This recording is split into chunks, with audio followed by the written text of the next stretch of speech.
Okay, so we're back. To chapter 9.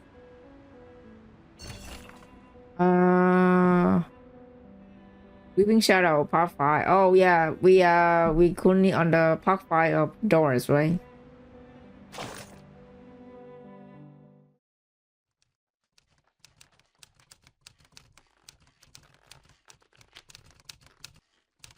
Okay. After that, I attend several more literary salon and wrote things I have never dared writing before. Miss Octavia, however, never make an appearance. I didn't see her for quite some time. That was until I followed some prisoner to a large hall and heard her voice among a group of unfamiliar inmates. She noticed me and greeted me warmly. She told me she had been working on some new initiative. She told me of her hope to gather more support, to improve conditions in the prison, and initiate a spiritual shift towards realism and resistance. I do believe back then that everything was headed in the right direction. Before our eyes, the host of the assembly, the idealist, and step up to the podium. The randomness of fate. We have gathered here to participate in the Kamala Congress.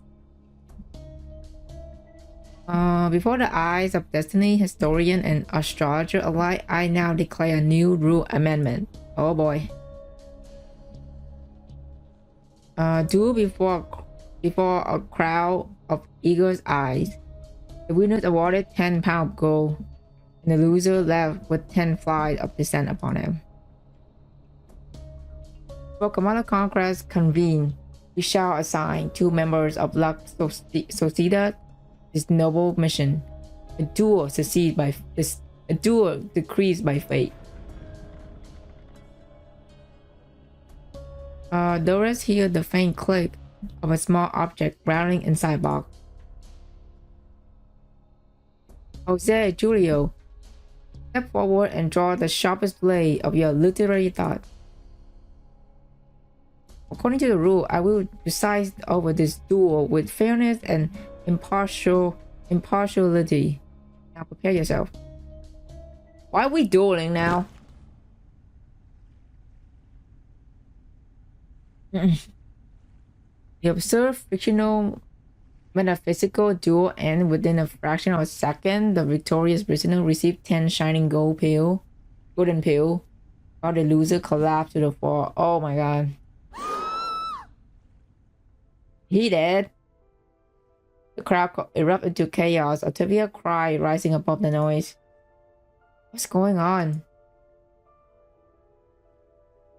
Mr. Julio, he's having another seizure. Oh no. Miss Earth, please, Julio needs your help.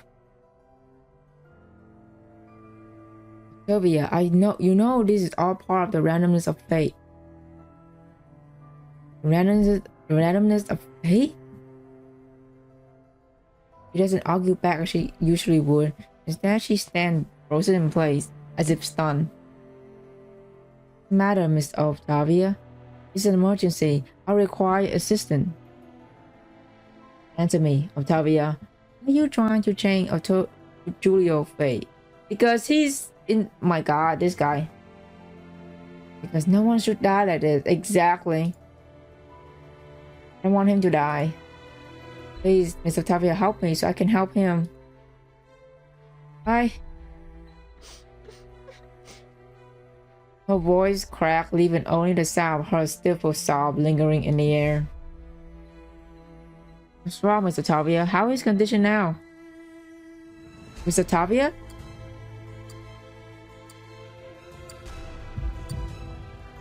She remained silent. After a long pause, she cast the heavy stone into the bottomless water. Miss Earth? Mr. Julio is gone. He left us the moment the duel was over. Oh, rip. R.I.P. Julio. How could that be? issue can potentially lead irreversible brain damage. How could it happen so fast? A precious life gone so quickly, got away by something so soundless, lost in a nonsensical duel. What exactly is this so-called Congress? Some kind of punitive system unique to Kamala prison? Kamala prison? But how can someone's life be decided by something so absurd? Are we simply meant to surrender to a fate so twisted, no matter how absurd it is? Is it so irrefutable? This is the fake I see. This is distortion of it. It's distortion of it. It's my fault for not finding a better way. I used to think Mr. Julio didn't care about anything but his own novel. But I never imagined my idea would mean anything to him. But he was the first person in La Sociedad to support me. But that really was an irreversible fate, a fate granted to Mr. Julio by the die of Babylon. The die of Babylon?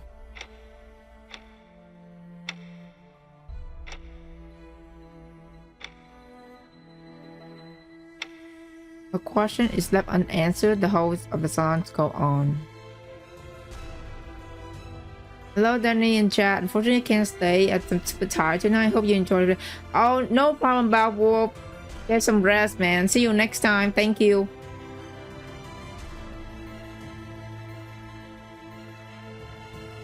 Rio has stepped off the endless staircase and reached the silent water. He has become as calm as ever. Calm as water, dissolved into his own pond. Let us offer our blessing, our silent, our farewell to this mother of fate. And let us imagine that Julio Literally's career was a happy one. All remained deadly silent, no applause, no response. Life was taken, that's all you have to say? You really don't care whether we live or die, do you? Adios. All of you. Many of you have anything to say? Why are you all just standing there? If we haven't kept rejecting the vision treatment, maybe Julio wouldn't have. Rejecting? Ridiculous. You have no clue that demon in human skin is capable of. How he reached into your mind and molded like clay, reshaping it until it's become your prison. In the realm of fiction, fake, and reality, this solution of ego is inevitable and irreversible. Therefore, we must not resist the ending dealt to us by the die of Babylon. You even know what you're talking about? I never truly understood you, idealist. Me neither. I have no idea what he's planning. I will find a better way. I must rewrite this tragic tale. If you disagree, then leave La Sociedad. I will not have our great poem disrupted by an offbeat syllable. Besides, your tedious talk of social responsibility have been purged long ago. Modern Latin America belonged to visceral realism. You are too ignorant to even attempt to seek it out. What a ridiculous level man! What a ridiculous level man you are. Yes, I see it clearly now. It's your tyranny that's driving everyone to ruin. Well, let me tell you something. I'm not leaving. I will establish a new literary movement right here in Kamala. Right here in La Sociedad. And I know we will use our literature to rescue and the inmate who suffer all around us. I have enough of your condescending, stone-hearted ego and your pronoun and your pompous, oh my god, I can't read today. Your pompous sophistry.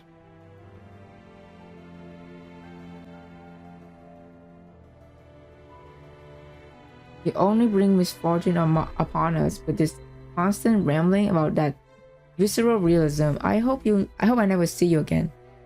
Mister, we have to get you out here. Another second around this maniac might just doom us all. Wow. R.I.P. Julio. Oh man.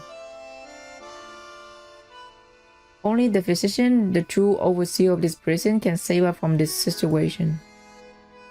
Please join society, Miss Doris. Help us build a renewed society together.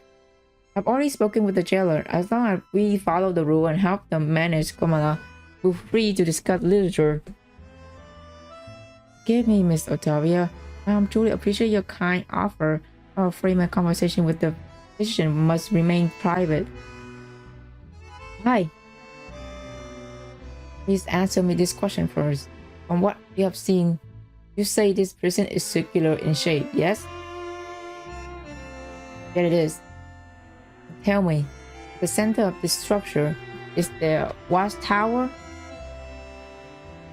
Impossible. You guessed it exactly. Our destination is somewhere inside that tower. What tower? How do you know? It has such a lovely time here. So much that I forgot what I came for. This is precisely why I must put an end to this cool farce masquerading as fate. Or do you intend to rebel against the watchtower gaze, just like the idealists? You understand me, Miss Octavia. That inescapable gaze, the permanent theme of fate. To get closer to the truth I seek, I have no choice but to meet the administrator that young lady spoke of. You have desired to save the people here with your own hand in your own way, and so have I. There's thing I must face alone. For she is well used to death, the pain of Julio passing still lingers in her heart, causing her to say these words that don't quite feel herself. See, lend me your palm. I'll draw you the way to his office. Good luck to you, and to all of us. Farewell, Miss Octavia. I truly hope all goes well for you in the days ahead.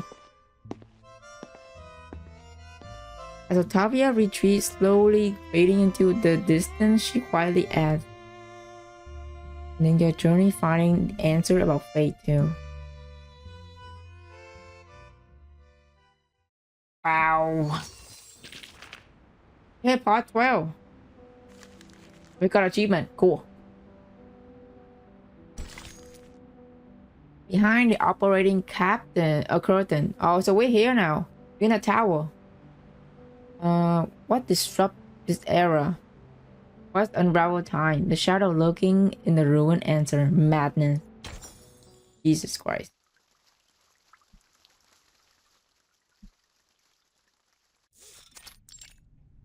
We're in a watchtower now.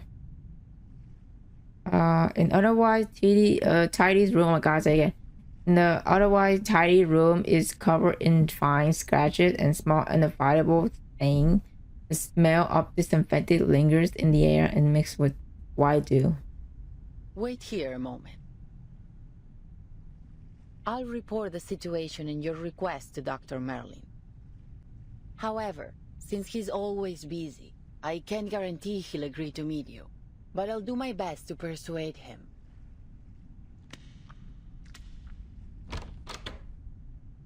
The jaguar figures sling out through the inner door. Now's our chance, Sinetto. Wait, what are we doing? Our chance? What do you mean, Timekeeper? Yeah, I was asking that. Like, what are we doing? It's unlikely that the jailer will let us search the central tower, even in this situation. We should take the initiative and look for clues while she's away. Oh. I see, Timekeeper. I will do my best. Let's do this. Let's look for clues. Sinetto swiftly conduct a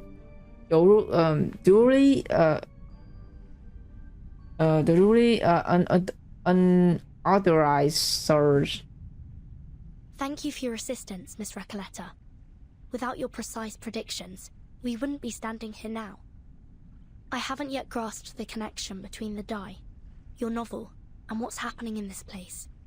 But by process of elimination, it's almost certain that your pen pal, Aleph, is right behind this door. Well, obviously, yeah. Sometimes I envy your decisiveness, Verton. I'm sure many people have praised this special talent of yours. Are you alright? You don't seem as excited as when we first entered Kamala.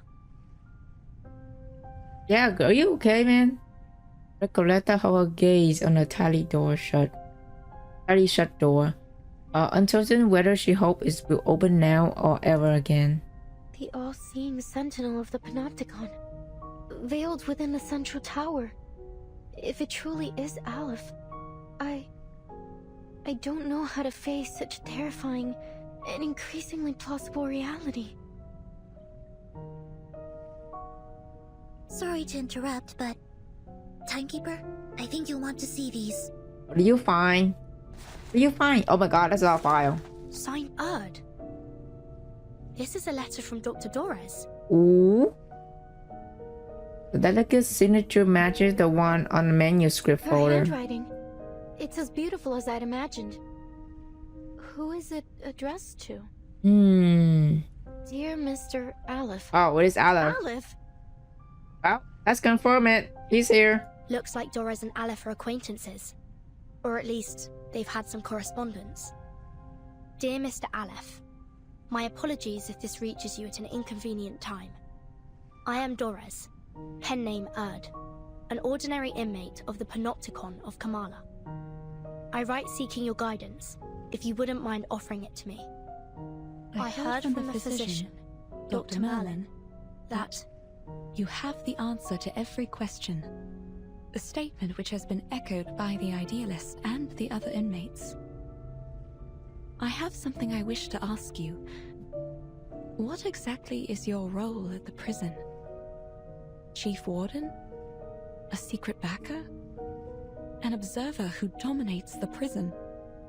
Are you truly the supreme ruler of the Panopticon of Kamala? The tear opened the next letter, eager to read on.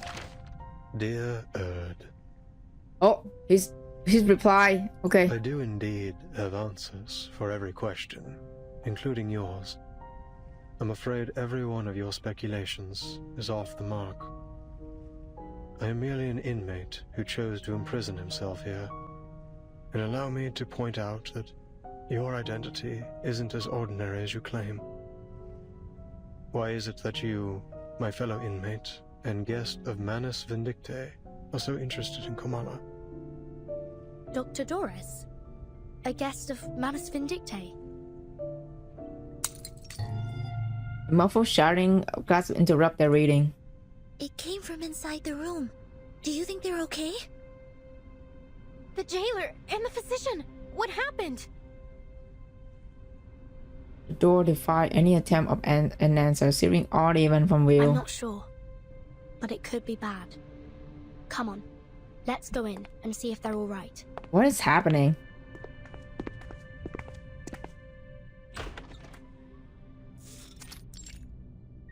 Surgical theater. The unlocked door led to another room, more decrepit and oppressive than the last. A cooperative table lies in the center, surrounded by scattered bottles and medical It instruments. seems we've stumbled upon the physician's office. I should have known. But is this an operating room? Get it is. As if this prison wasn't bizarre enough already. Inside the narrow operating room, the Jaguar reacted badly to the intrusion. Didn't I tell you to wait outside? What do you think you're doing barging in like this? We were just worried about your safety, jailer. Enough. Get out of... Quiet. Oh, shit. Olive. The reptilian complex governs all our fundamental functions. Just scene.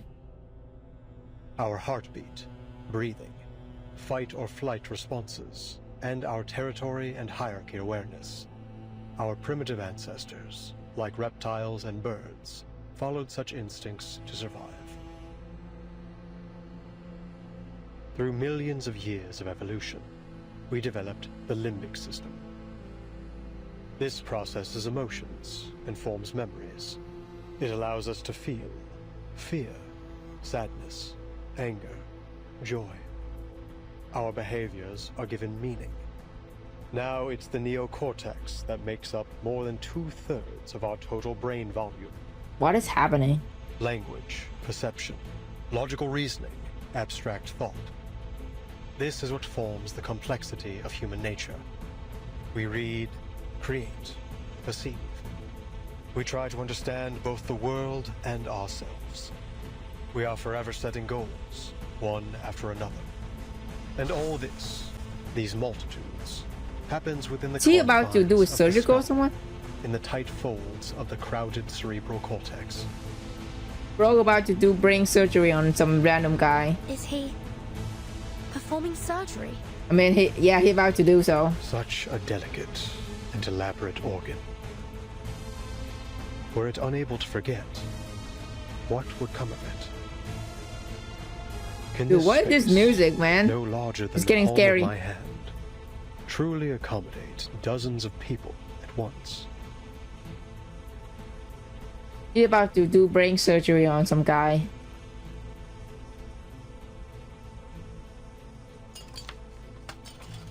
At last, the physician sat down in his operating scissor and needle, signaling the end of surgery.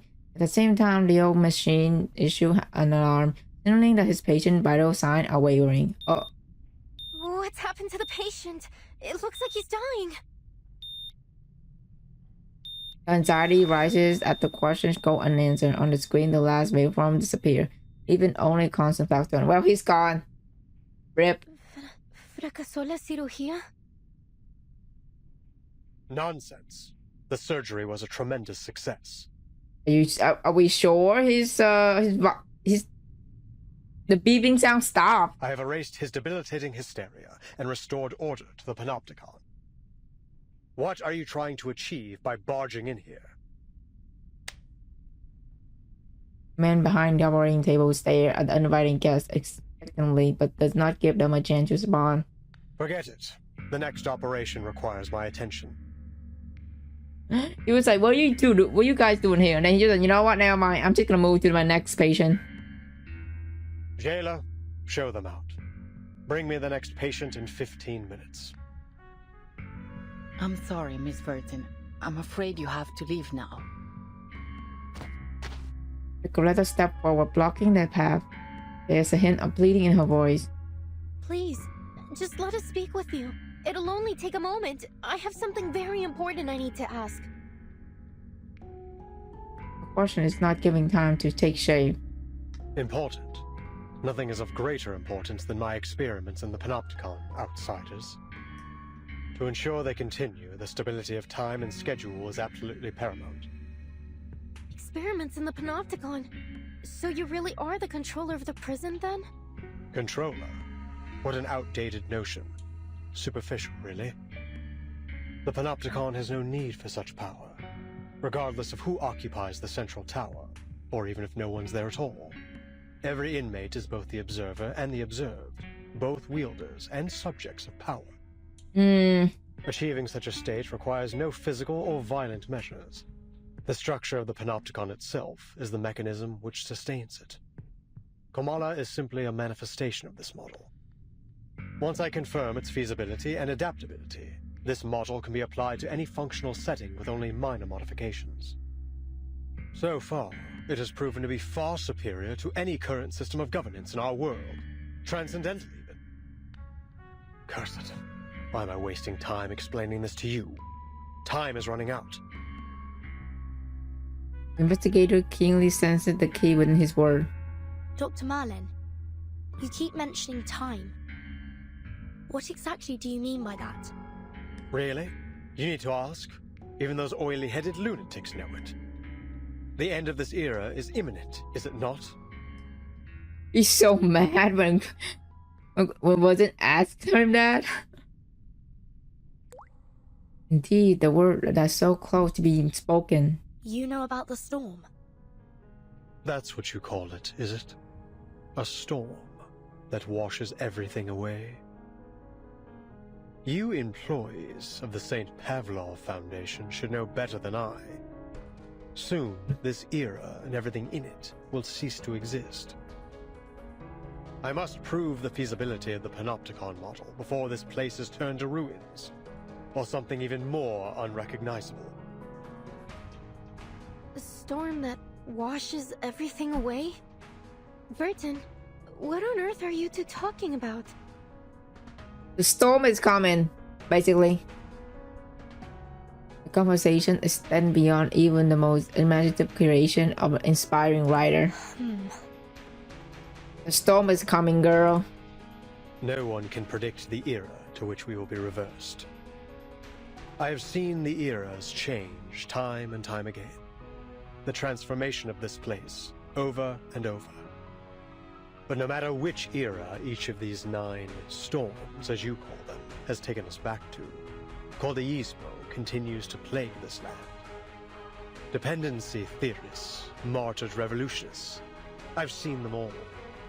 You, young writer, are no different from those intellectuals who were swept away in the rain. There is no romance in this era, only the repeated cycles of madness and brutality. An endless, meaningless struggle. Only in this forgotten corner can we momentarily escape the plundering of the marauders and the chaos they unleash. Although it won't be long before this place is looted by those oily-headed lunatics. Manus vindicte. Just as it has countless times before, on this land as rich as silver. He muttered to himself. But there is still hope. Even in a wasteland, we may still be saved, as long as I uncover the path to transcendentality. I will find the ultimate answer. Ugh, I've already wasted far too much time on you. Leave, now. Physician turns away and beginning preparation for the next surgery, organizing his worn-out instrument. You heard him. Please don't press things any further. All right, Senora, I get it. Obviously, you don't want to discuss my novel with me anymore. So I won't insist upon it. All the letters we wrote to one another, all those inspiring revisions and suggestions, I guess they meant nothing to you. Oh, he hurt her feeling. Oh man, she's so disappointed. Poor girl. Her voice wavered, rejection, closed door, harsh critique. This proved more devastating than all of them together. But there's still something I must tell you. Jailer, could you please allow us a private conversation with the No, with Aleph. Hearing this, the vision stopped. Leave us, Jailer. I'll spare these outsiders 5 minutes. I mean, at least he said yes. Jaguar turned to leave, her face revealing an uncredited sorrow as she lingers on the girl one last time. This time she offered no word. And Recollector sounds so disappointed. She's like, oh man. He's not the same guy. Okay. Master of the Labyrinth. Part 13. Within the course of the Labyrinth builder, he proclaimed it has always been perfect.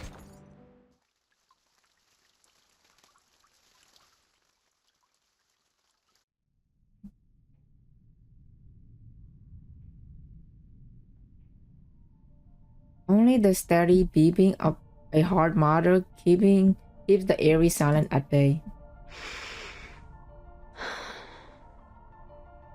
Dr. Merlin, or should I say Aleph, I don't know why you're using my novel to manipulate the Panopticon, but you need to know that it won't serve your purpose, whether in fiction or reality. You claim that the inmates are both the observer and the observed, and both wielders and subjects of power. How could you be so blind? as to not see the true state of the Panopticon. The inmates haven't achieved any perfect order. No, they've devolved into pitiful caricatures of themselves, performers in some endless pantomime to be watched from the central tower. Even their medication has become a prop to demonstrate the so-called randomness of fate in the theater that is the Panopticon. This farce hasn't made the Panopticon a better place. No, it has warped it into a twisted theater of cruelty, where the sick are denied treatment and left to quietly perish in the dark corners of its halls.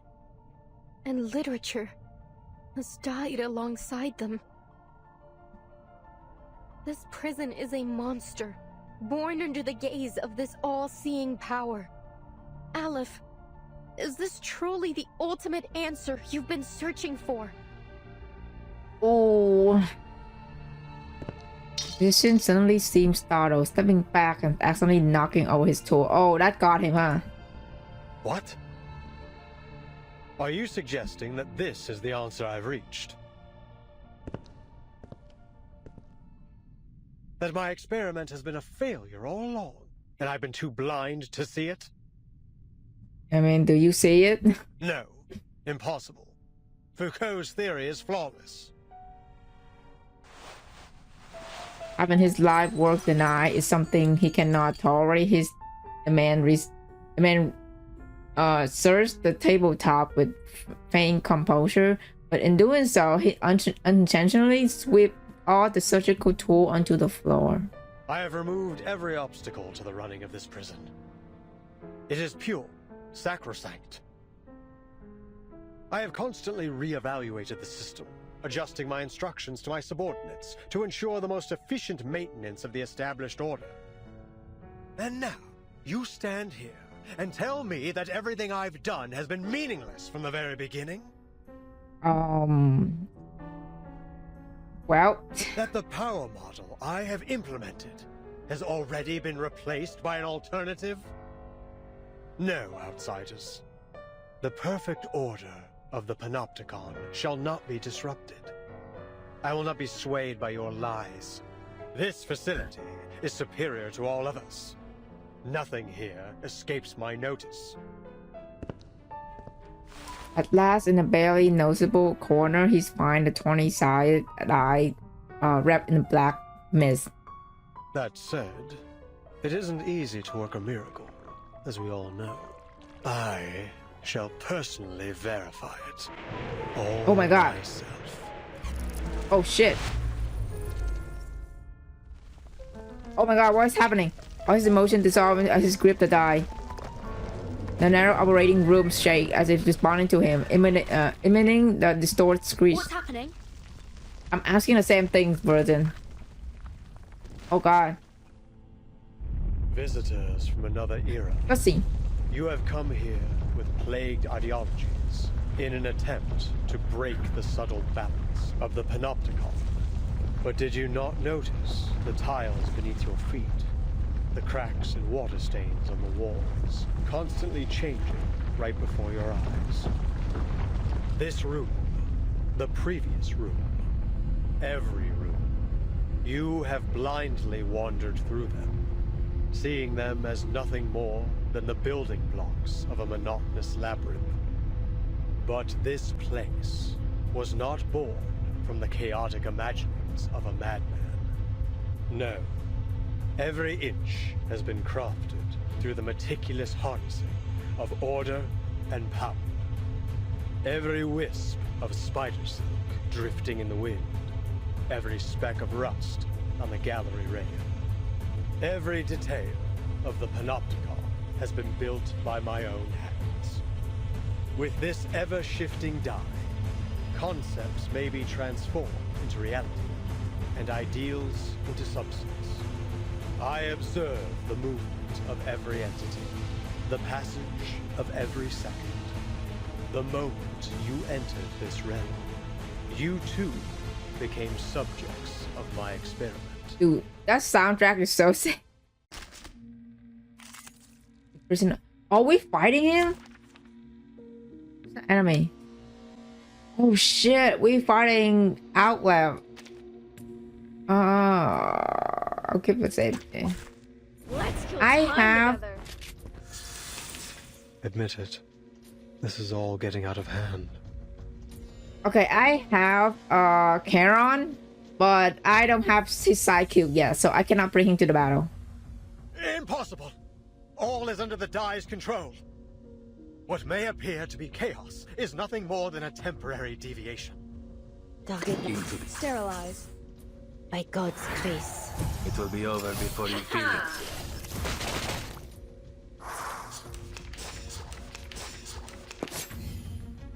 The enemies of peace shall be stamped out. Damn, one shot? Special, precise, perfect. It is Just far one from shot him. perfect. You know that as well as I. Why else would we be conducting this experiment? Can I give everyone a ride on my back? I think I can handle it. We this got time. the soundtrack. Oh. Freaking Sentinel just one shot him. This happened when the Idealist was attacked too. Uh-oh. To think we've been trapped in a prison fabricated by a Dai all this time. Did the physician really build all this with such a small, simple object? Well, I guess he did. The distortion is getting worse. Prepare yourselves to fight or flee. Okay, I'm ready. The situation began to spiral out of control. Now everything in the room screeches and twists until they become a mass, a meaningless black and white lines. Please, Dr. Merlin, stop this. No. You're asking for the impossible. Power model of the Panopticon is destined to permeate all of society. Such insignificant interferences could never plunge it into chaos. But it already has, Merlin. You failed. I have not failed. As long as I keep the He's prison talking to running. his other self right now. Vision fiddle with the die, muttering, babbling, and carrying words to himself. It Yeah. isn't your power model running the prison. It's the die. It's simply a form of magic, unrelated to the microphysics of power you seek. It provides no aid in your experimentation with power. It's a false hope. A castle in the sky given to you by the military junta and Manus Vindictae. Manus Vindictae? Yep. So you really are working with them. What exactly do you intend to do? But we're about to find out, I guess.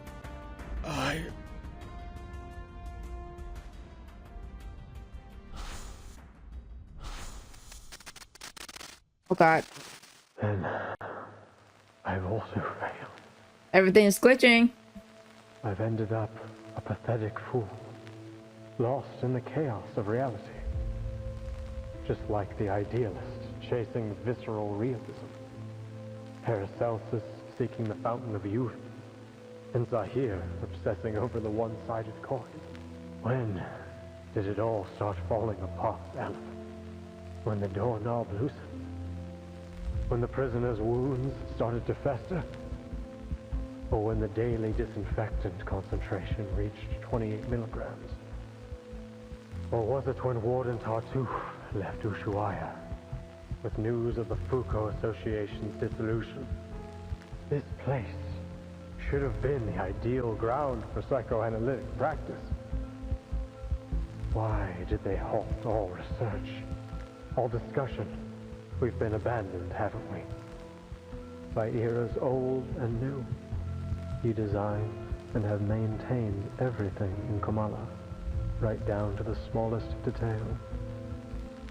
But it is these details that trap you. And as the bars close around you, you are losing your name, Merlin. And you're becoming a physician, a man forever imprisoned in these walls. I don't understand. All these false eras are like a dreadful novel with no conclusion. Trying to find answers within such things is, in itself, a mistake. Much like them, you are destined never to attain transcendentality.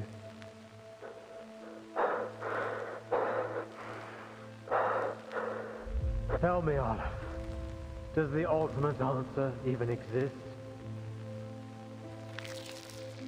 The die become too heavy for him to hold for any longer. It's dropped to the floor. Back. Distortion and tremor of the prison finally subsided as if caused up a massive part had stopped for an instant. Amid the swirling dust, the girls helped each other stand but failed to notice the truth revealing itself before them.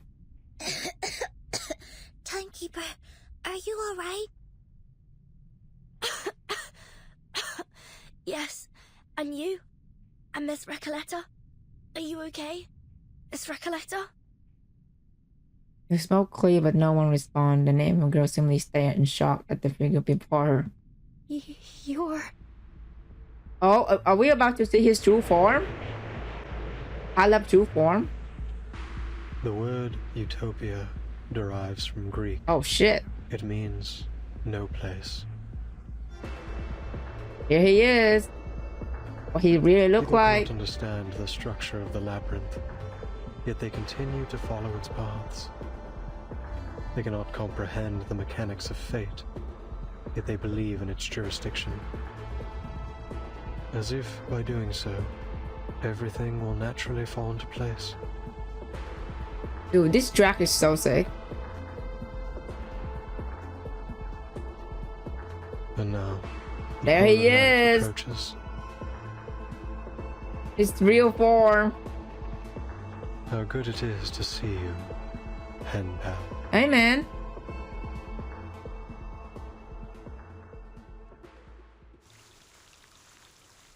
He finally showed himself, huh? Okay. Part 4. The mask in the mirror.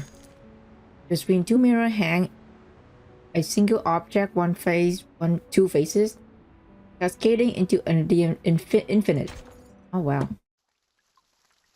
Okay, so we met the real outlaw.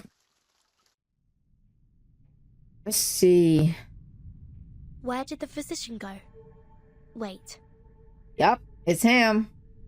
We finally get to see the real him. Sir? Are you?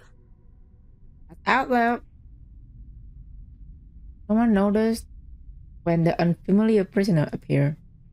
He seemed calm and almost ordinary, like an unchanging mirror that has stood here all along, in this room, in this labyrinth, passed unseen by everyone. Oh, Recollecta. Now she finally get to see the real outlet. I don't know how she's gonna react, dude. She sounds like frustrated. The answer she now see plainly make her step back and panic. Oh. In the end, say the name out loud. It sounds heavy, cold, and leaves her at a loss.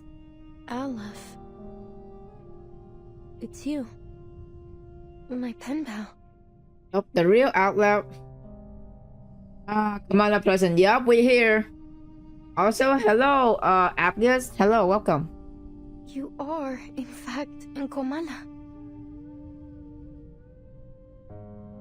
He's been here all along. It's just that he have multiple freaking persona going on. All those letters. All the ideas we shared. They weren't just my imagination or some prank. Vertin, Soneto, it's all just as I told you. They weren't meaningless. They're all real. Yeah, why she feels so? Does she feel no joy? So, sir, are you Aleph, the ruler of this prison?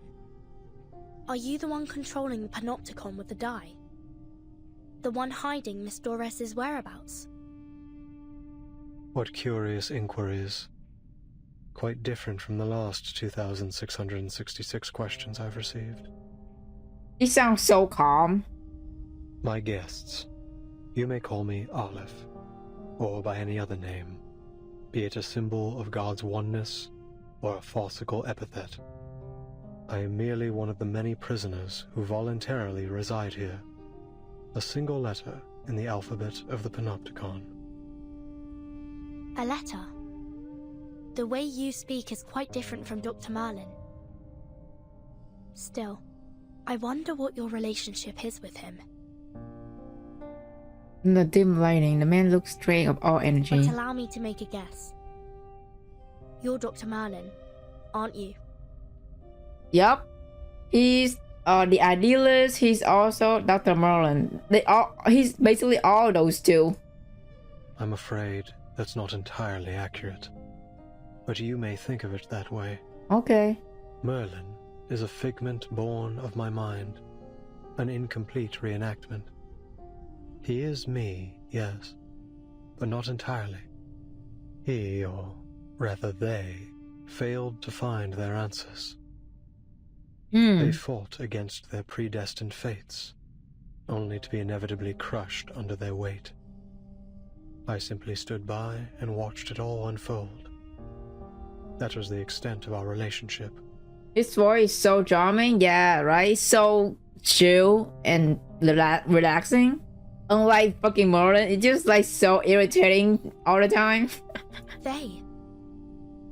You've already met Merlin and the Idealist. Even witnessed their demise. Shackled by the delusions of verses, the Idealist lost his own name. Merlin, too, imprisoned himself within the system of the Panopticon. I'm sure their desperate pursuits caused you some trouble. Please forgive them. After all, your fleeting encounters led to the demise of them both. I think I understand now. The Idealist and the Physician are both parts of you. Or, to put it another way, they're your alter egos. Yep. It seems the trailer diagnosis that the whole person is mad has been shown to more accurate than anyone could have imagined. The Physician mentioned Manus Vindictae. What's the relationship between this prison and the Manus? Visitors from the Foundation. We all witnessed those eras perish. In 1977, not long before the fourth storm, I arrived in Ushuaia. Shortly after, some members of the National Foucault Studies Association reached out to me. But it wasn't just them. An arcanist organization called Manus Vindictae also approached me. Each of them wanted answers. They named me their advisor. You acted as an advisor to the Manus? The two parties presented me with a concept and a parable, respectively. A concept and a parable? The Foucault Association sought to explore the feasibility of the Panopticon concept here, while Manus Vindictae showed me a parable of the past and future. Day and night, I wandered through endless texts, endless realities, as I searched for answers. And thus, Merlin was born. He was both an experiment and a price I paid. A new concept, a new direction. Pursuing such things always leaves me confined by the limitations of human knowledge. Merlin spent his entire life exploring Foucault's theories in pursuit of that singular yet infinite answer. What about the Manus, Mr. Aleph? You didn't explain why you helped them. Explain why? Because they asked me to, just as you have. I simply worked to answer their questions. So you're saying that, to you, we are no different from Manus Vindictae? And if we ask, you'll answer us, without holding anything back? Is that not precisely what is happening this very moment?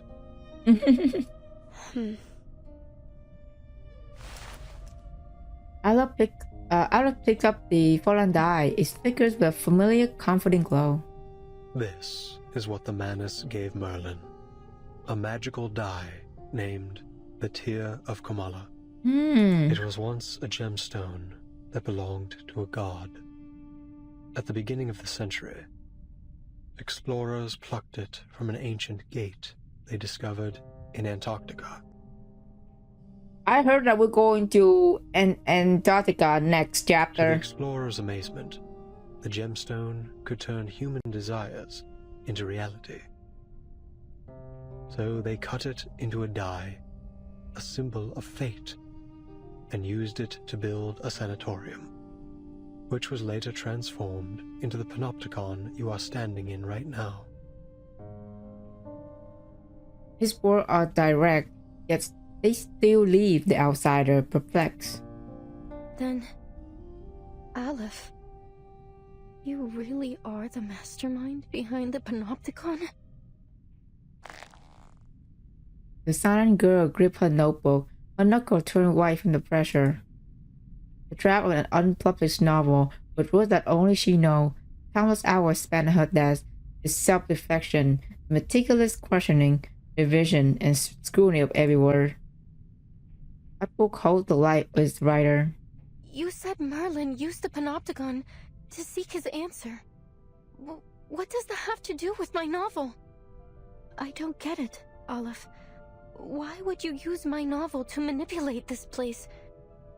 Roberta, Garcia, Octavia, Pablo, the jailer, everyone.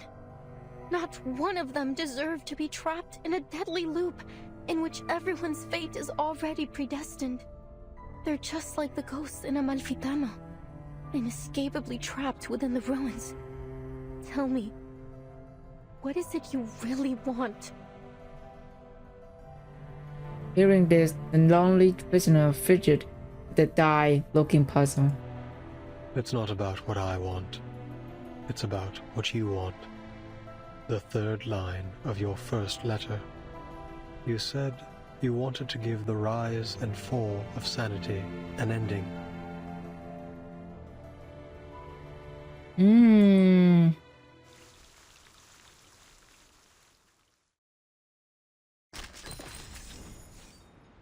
Outlet. The mournful, the grotesque sum of self and self. Part 15.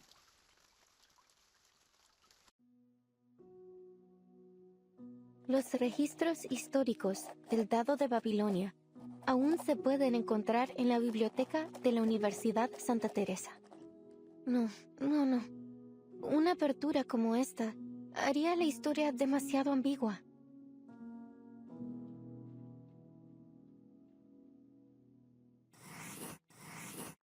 En 1975, en el pueblo de Amalfitano, Sonora, México, ocurrió algo terrible y escalofriante en la cabaña con el techo azul.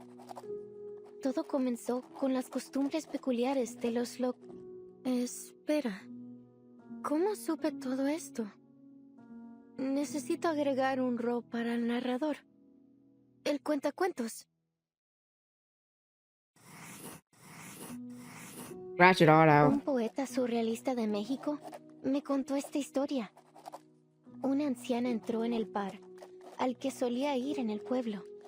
Al mismo tiempo, El empleado del banco también entró al bar, trayendo la noticia de que una corporación multinacional iba a construir una fábrica de jabón de galletas en Amalfitano. Espera, empleado del banco. No sabía que había bancos en Amalfitano. Pero sí, tiene sentido. Los bancos comerciales son, sin duda, un sello del capitalismo. Gracias, amigo por correspondencia. Antes de convertirse en empleado del banco, era un defensor de las antiguas costumbres del pueblo. Era un pescador de dunas. Después de aceptar el destino otorgado por el Dado de Babilonia, eligió dejar todo atrás. El triste y aterrador pueblo y los ciclos ocultos dentro de la infinita aleatoriedad. Oh, qué irónico. Pero también es realista. Ahora solo necesitamos un personaje contrastante. Un creyente en el destino. Una anciana tejedora se sentó en su antiguo taller, girando incansablemente su rueca, un regalo precioso, otorgado por el dado de Babilonia. La tejedora ciega relató suavemente todo lo que había vivido. Idea brillante, Aleph. Una tejedora ciega no podría haber presenciado el asesinato. Wow. Dude just literally helping her out with her writing. Fantástico. That's so En este caso, sweet. agregaré a un conductor de burros que es asesinado en este capítulo. Con cada una de tus sugerencias, la historia da un paso adelante. Gracias, Aleph. Pero todavía no veo ninguna señal del final. Es como si no importara cuántos personajes nuevos agreguemos. Todavía falta algo en el pueblo desértico. Le falta una figura clave. Aleph, ¿qué debo hacer? ¿Cómo le doy un final a esta historia?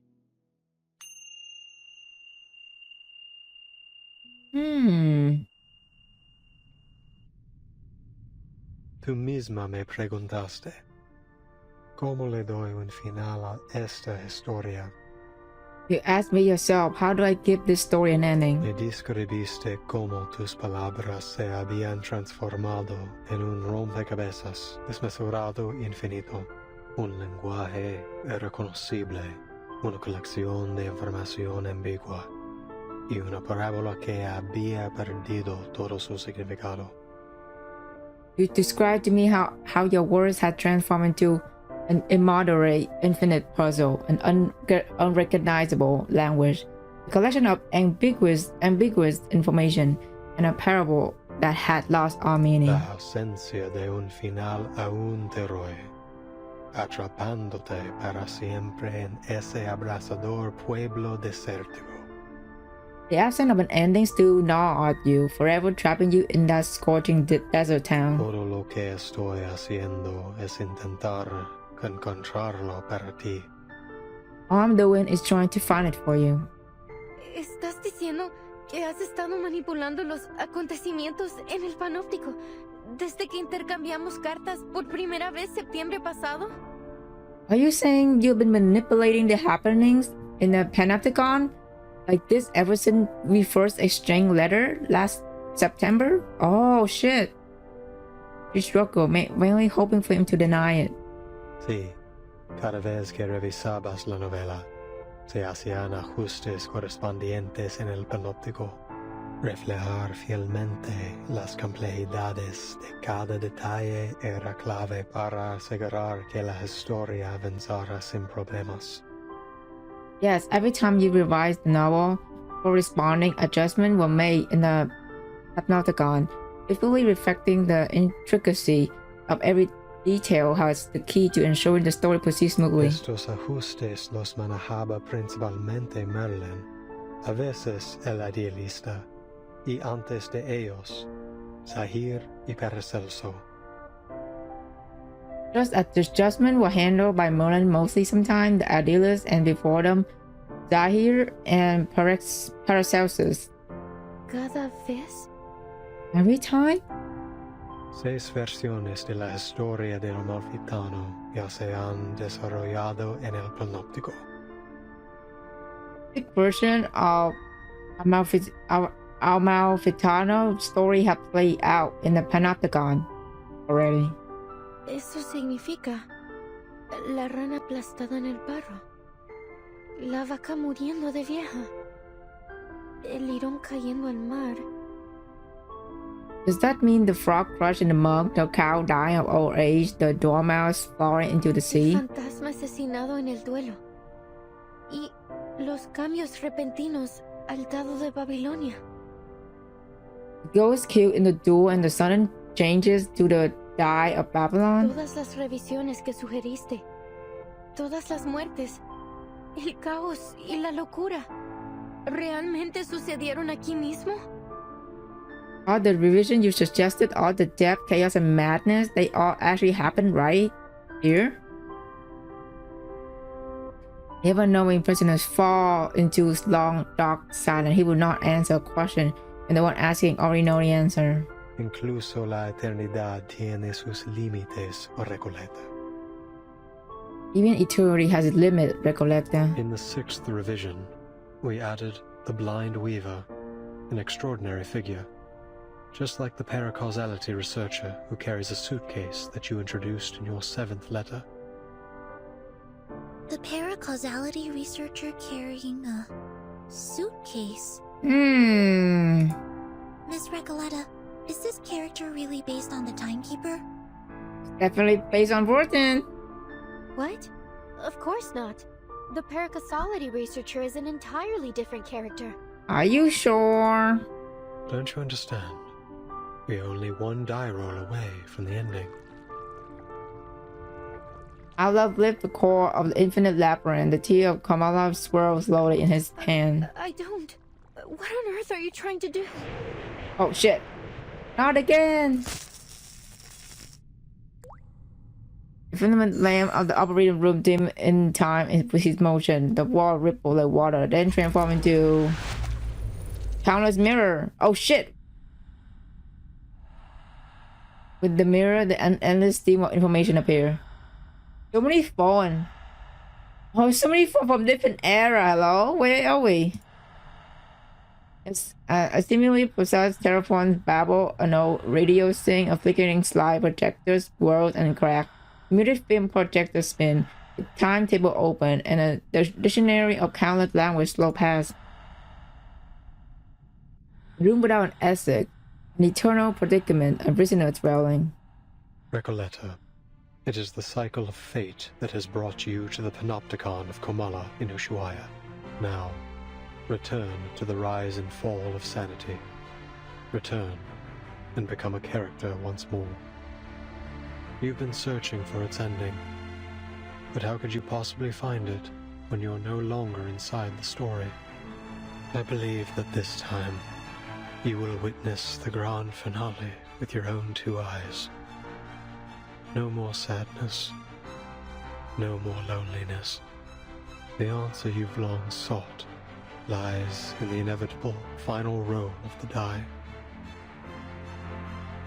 So, the jailer is the bank clerk, and Erd is the blind weaver. But what about Roberta, Garcia, and Octavia? Oh yeah, those 3. They weren't even assigned roles. They were just playthings, helpless in the face of fate. What right do you or I have to decide what happens to them? To dictate their gains and losses? But they couldn't possibly understand such a thing, could they? To you, it's just a story. But to them, it is the manifestation of bittersweet destiny. Do you think hiding behind the guise of fiction absolves you from the reality that you've turned the Panopticon into a living hell? Damn. Yes. You're the only one who truly understands the rise and fall of sanity. Goodness knows how many manuscripts I sent out that never received a reply. I was so grateful to you. For your replies, for understanding my novel. Those things were more precious to me than any sunrise over the Andes. Had I known that your feedback was created in such a way, and at such a cost, I would have preferred not to receive it at all. Don't you get it?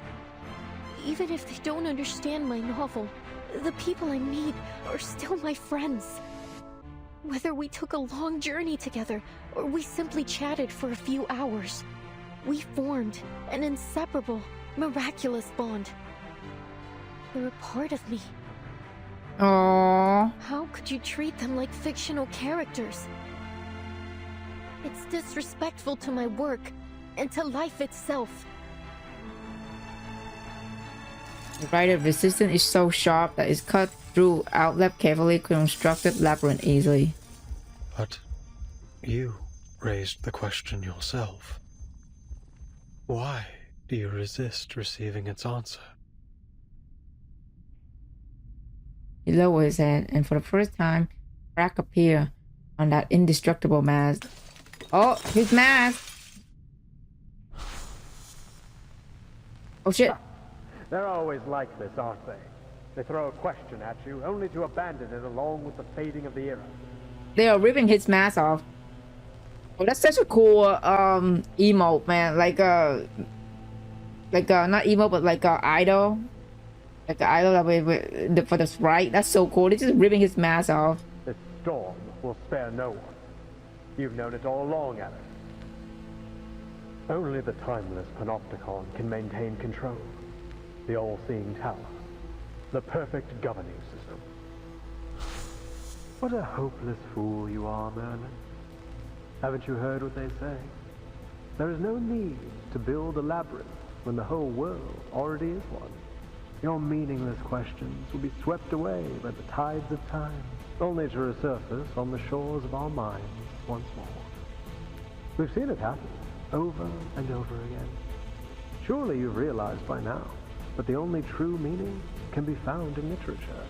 For over a century, literature has remained the singular, ultimate answer. This lonely cowboy is simply feeling lost at the moment. Spare us your ramblings, my people. Uh-oh. We're wasting our time. Just these two fighting in his mind right now. Enough. The star that reflects the heart can no longer bear its weight. As it glow from the within burning fissure. On the surrounding mirror, countless reflections of Aleph appear, each wearing a different face. They crawl into the room as a flood of ghosts. Aleph seems to be in a terrible state. We have to be careful. Oh, Something isn't right about that die. that freaking die.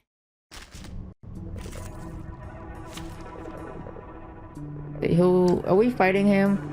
Outlap ghost of transcendentally. Oh, he's fighting him. Oh no. Okay, we cannot. Okay, so we have the collector as our access right now. Let's Whoa. climb together. Oh, that's so cool design. Hello, Outlaw? Go ahead. Keep the story going. Carry it through until we finally feel the sweet gratification of the ending. Your endeavors are doomed to fail. There's only madness in literature and art, not transcendentality. Sterilization and build a hidden. En la acumulación de laberintos, suéltalo todo una vez más.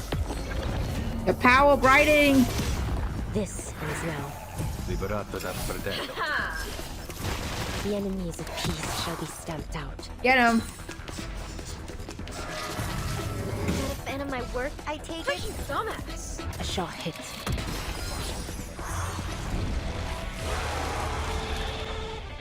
Oh, phase 2. Here we go. Oh, never mind. He's dead.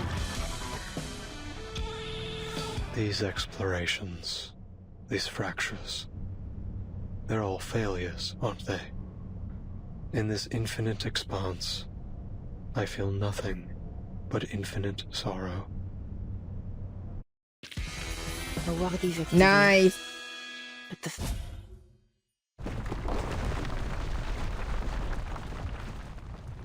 The chaotic battle come to an abrupt halt. Wait! Mr. Olive? Are you human? I was about to ask that. Donado stepped back, lowering her glass feather. She is shocked to realize that her opponent has no arcane skill at all. From beginning to end, all he had was a die. Oh, it was a die that has the power. He don't have one. Please hand over the die peacefully. Mr. Aleph, please stop resisting. It's futile. Stop resisting. I'm sorry. Futile. Yes, it's all futile. The cage of rules, the ideals of literature, both are futile. Mere illusions conjured along the path to transcendentality. He's so cool though, I have to be honest. They all fear that they're nothing more than phantoms in someone else's dream. That reality will devour everything, including their very existence. That's why they drift further away from transcendentality. They couldn't break free from that false dream. None of them could. Aleph stumbled as he looked up at the storyteller.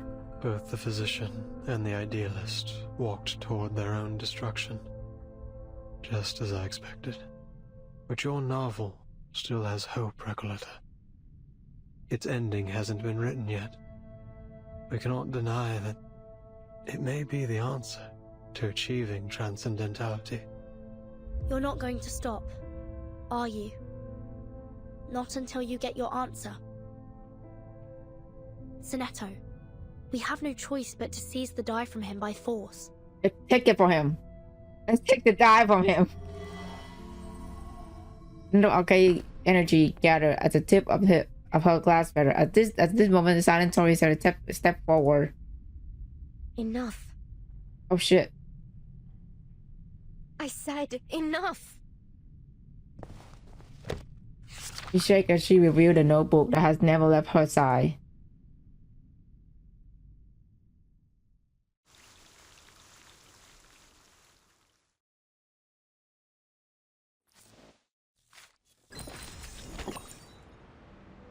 Collecting the reward first.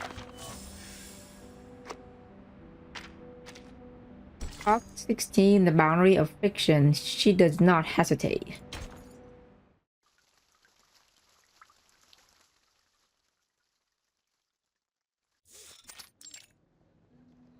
Expo Guad.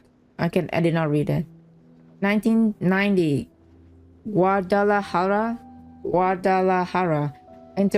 International Book Fair. People move between bookshelf and corridor, engaged in a heated conversation. The air is filled with the mingling of multiple language. I'm afraid we can't publish your novel in its current state, Recoleta. We look forward to seeing more refined work from you in the future. Ah, Senor Cruz! What a pleasure to see you here.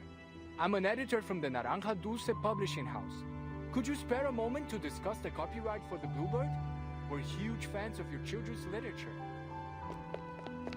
The editor leaves, hurrying after another writer, leaving Recoleta standing alone in place. The 17th publisher is rejected today. Hey, relax, Recoleta. Look at all the books around you. This place is heaven. You can't get down on yourself. Not here. There's so many writers and publishers here. It's only natural you'd be turned down 17 times. This is just the beginning. Oh, 17 times is too much, girl. I don't think these people are interested in it. 17 times being rejected is too much. The young writer attempting to get her 17 rejection slipped through the event guide in her hands. Now, which section should I visit next? Oh, this brochure might help. Turn to the last page of the thick handbook. It's all the invited author and their contact detail are listed. Estupendo. An exchange of ideas between writers. Nothing could be more incredible than that.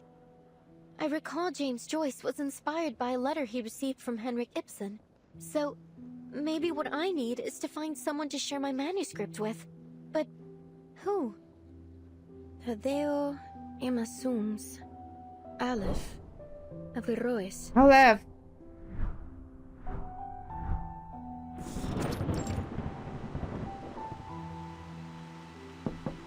A knock at the door interrupts her daydream. Oh, it's you, senor. Don't worry. I promise I'll catch up on the rent next month. Although I must say, this apartment's hardly worth the price. The cracks on the walls must date back to the last century. Make all the excuses you want, Ingrid. If you don't pay the rent soon, you'll either end up in that crumbling colonial building on the corner or on the street, selling oranges at the San Telmo market. Damn, chill. By the way, Julia told me you lost your job at the textile factory. You under some kind of can't work in one place for more than 3 months, curse or something, senorita? Oh, you don't even want She to got know about fired the so many terrible things that happened times, in that damn. Factory. All I did was lend the oppressed workers a hand. Bah, you're just like those college kids, full of hot air. Anyway, I am not here about the rent. Didn't you tell me to watch out for your letters a while back, when you just returned from abroad? Well, here it is. A letter for you. The girl freezes for a moment, then snaps the letter and slams the door shut, almost bursting the excitement as she unfolded. Dios mío! Someone actually wrote back to me! This is incredible! Oh, thank you so much for bringing it to me, senor. She's so happy finally someone like answering back. Oh my god. I get my kid is outlet, right? Is it open, the long traveling letter? Dear Miss Recoleta, it's from, let's see. Yep. Aleph. It's all coming back. Hey, I've been watching you. You're not local, are you? What are you writing? Oh, hola. You're right. I just arrived in Buenos Aires 3 days ago. My trip's been a lot like a Copes Tango performance, full of twists and turns, but nothing much worth telling, really. I'm actually writing a reply to my pen pal. Long story short, I sent him a manuscript of my novel, and to my surprise, he actually wrote back. Amazing, isn't it? In our recent letters, we've been discussing how my novel lacks a key character to drive the story toward a decisive ending. So we've been debating whether to introduce a new ghost to act as a turning point for the story. Oh, so then you're a writer? Hey, Pancho, come over here. I found an actual real-life writer. What's the big deal? I wrote plenty of poems in middle school. Oh, so you're a poet. I have a feeling we're about to embark on an incredible adventure together. Are you interested in joining the visceral realism movement? What? I've never heard of it, but it sounds like fun. Fabuloso. We have no time to waste. Once I finish this letter, you two must join me on a journey to Ushuaia. Ushuaia? The end of the world? Why the heck would we go to that icebox? Oh, don't be such a downer, Pancho. Just think of the fun we'll have, the breathtaking scenery we'll see, and the incredible stories we'll hear. Fine, Maria. I'll deal with the cold if you really want to go so badly. By the way, could you tell us about your novel? Of course. I'll tell you all about it on the way. Now where to begin? So my guess is that this is happening at the beginning, right? Like how they met these two, and then they end up at the freaking bar, just discussing about her writing and stuff. All right, let's start with the cottage with the blue roof in Amalfitano.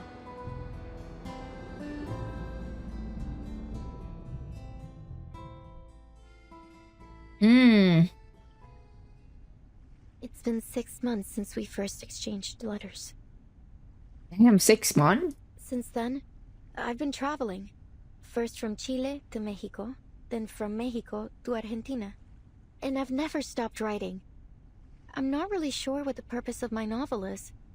I just keep writing and writing. I can't stop. What power does literature hold? What responsibilities? Perhaps only by continuing to write will I understand one day. Nicoletta flipped through her notebook, every turn of the page containing different color letter. After a long journey, these pages of letter form a faded riddle, their handwriting long since blurred. Aleph, you're right. I do want an ending to my novel. But not like this. You really have no idea, do you, Recoleta? Only reader realizes she has still not grasped what's happening, forcing him to reveal the truth he has long concealed. The rise and fall of sanity is your story. What do you mean? You are a ghost, wandering this forsaken land, still striving to create a miracle. You are a wandering poet, born in Amalfitano, the foolishly brave protagonist of the story, and the embodiment of the author herself. Hmm. A reflection, yes. The author, no. You are simply a figment of her imagination, a manifestation of her dream to wander. Oh, I see. Wow, okay. Have you not realized it? The literary pursuits and romantic adventures you described, they are merely faded memories from 1975. The poets who joined the visceral realism movement with you left Latin America long ago. Faded memories. As for the novel, it's yours now. A story you're writing. A story about yourself. Your departure has turned Amalfitano into a ghost town. The characters have lost their connection to you. They're gradually fading away. If the novel is destroyed, you too will cease to exist. Oh shit. Wait. This is... Miss Recoleta? Is what he said true? I know you never lie, pen pal. In your first letter, you told me that a character's role in fate must be determined from the outset and consistently adhered to throughout the story. Reading the perspective and insights of a walking encyclopedia, having such a person be willing to share their thoughts at all was an exhilarating experience. I had never imagined my novel could develop in this way. Words could hardly describe how I felt in that moment. No one but you has ever understood the story of that town, let alone offered any revisions. Following your advice, I added the bank clerk, the dune pescator, the blind weaver, and the murdered donkey driver. Amalfitano was no longer an empty town with a single blue-roofed cottage. The new ghostly residents had begun to fill the skies over it.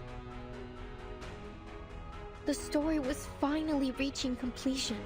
I could feel that the ending was within reach. This entire chapter is basically Recoleta trying to write her book. I became That's a summary. increasingly eager to meet my pen pal. I couldn't get the thought out of my mind. I wasn't sure what I would say to this Aleph. A simple thank you, perhaps, or maybe a discussion about the future of Amalfitano with its sole reader. Or maybe I'm no different from everyone else. Led up the garden path by fate. But even if I am a ghost, as you say, an incarnation of someone else, a fictional being, so what? My resolve will not waver, even if my existence is bound to fade away. Because this isn't what literature is supposed to be. You once told me there isn't an ounce of reality in fiction, only voids and glorified lies. Let me tell you this. Whether real or fictional, corporeal or intangible, I have accepted my existence. Now, let's put a stop to this, Aleph. Damn. Rip it off? The inmates Oh, she aren't could- characters in my novel. You're going to rip it off. They're people trapped in a prison, just as you are. By simulating my Oh my story God. here, you have made me into some kind of god. Oh no! A guilty, false creator. A dictator She's of falling fate. apart. I never my wanted God. any of this. Oh my god.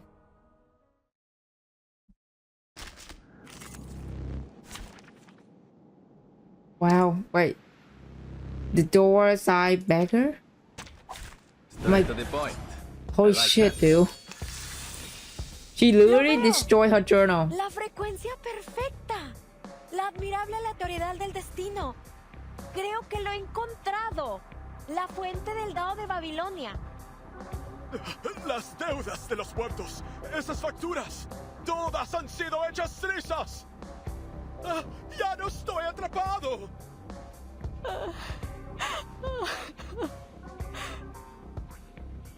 Desde el día en que perdí la vista, nunca imaginé que la rueda giratoria volviera a girar. Wait for it. Más allá en todos los momentos. En la acumulación de laberintos. Suéltalo todo una vez más. Right this. I have seen to the heart of you. It will be over before you feel it. A truly villainous moment. Nuestro aliado es la verdad. Not a fan of my work, I take it. Now is the time for repentance. Voltarti indietro. Addio, straniero. A worthy victory.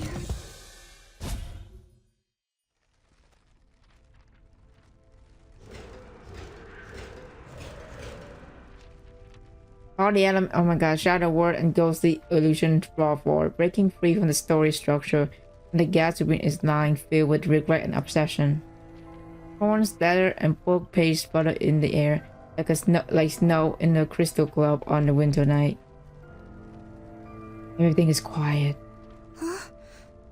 Miss Recoleta has vanished. Damn. She literally destroyed herself by ripping off her journal. Oh my god. Did she really cease to exist like Aleph said? Recoleta.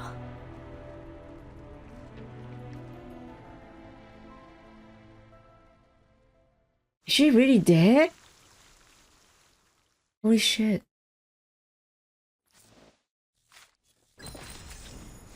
Always did more. Oh my god. Ghosts of the past. Beneath the earth, those were but never granted marble nor memorial cause of her name. Part 17.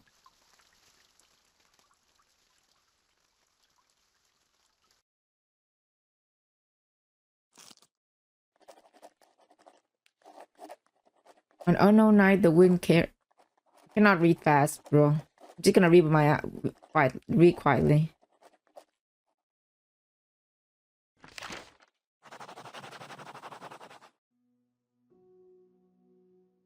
Qué sueño más extraño. What a bizarre dream. El sabor de la realidad, tan amargo y triste. Taste of reality, so bitter and sad. Pero lleno de pensamiento dialéctico. Tal vez la gente del panóptico reflejaba mis pensamientos internos. But for dialectical thinking, maybe the people of Panopticon were reflecting my inner thoughts. Look around, surveying the cobweb corners was stacked a manuscript piled up to the ceiling, and over empty ink bottle collecting dust. Entonces realmente soy un personaje en la novela. Ah, so I really am a character in the La novel. misteriosa cabaña con el techo azul fue mi hogar todo el tiempo. Entonces, los rumores que los fantasmas propagaron eran realmente eso. Rumores. The mysterious cottage with the blue roof was my home all along. Then the rumor the ghost spread were indeed just that, rumors.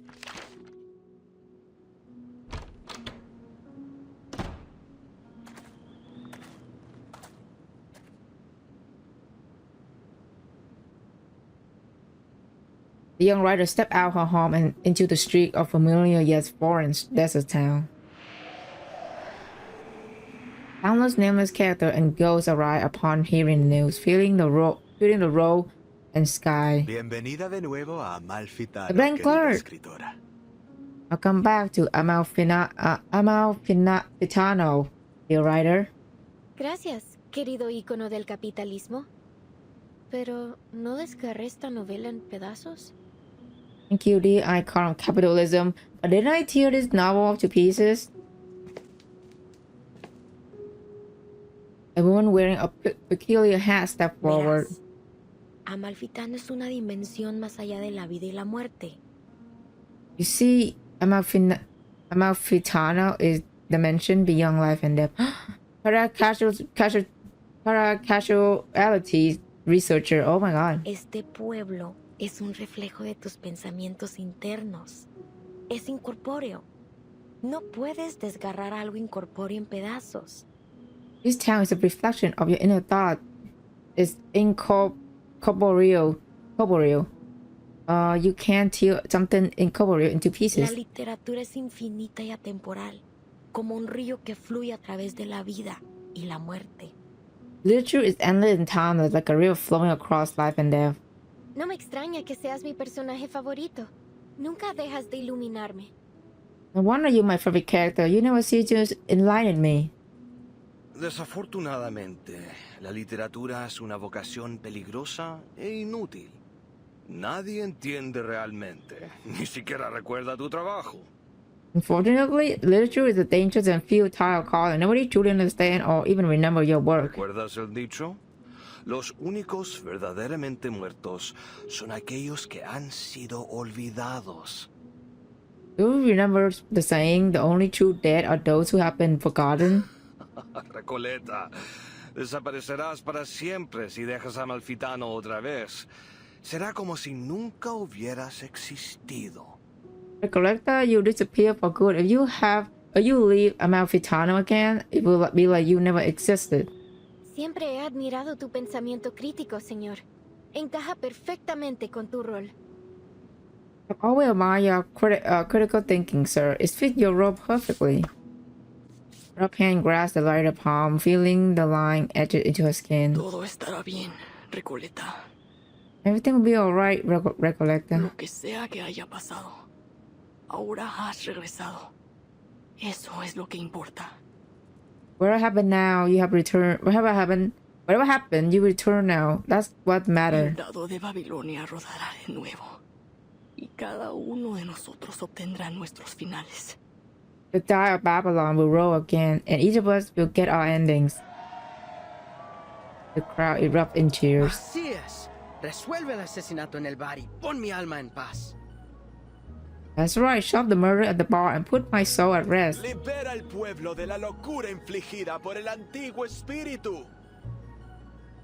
Free the village from the madness inflicted by the ancient spirit. Arregla la aleatoriedad del dado de Babilonia y aplana la frecuencia catastrófica. Fix the randomness of the die of Babylon and flatten the calamitous frequency. Roll the die one last time, Recoleta. The young writer takes a step forward. Everyone, the living, the ghost, watches expectantly. Entonces, Roll the die! El final que he estado buscando. For the ending I've been searching for this one, the other me was unable to give me. El yo que se lanzó de cabeza. Me that plunged headfirst into the struggle against the undefeatable power, the me who ultimately left this land. El yo The die. que finalmente dejó esta tierra. Después de todo este tiempo. After all this time, I finally found my ending. There you go! Mi final. She grabbed the gleaming die of Babylon.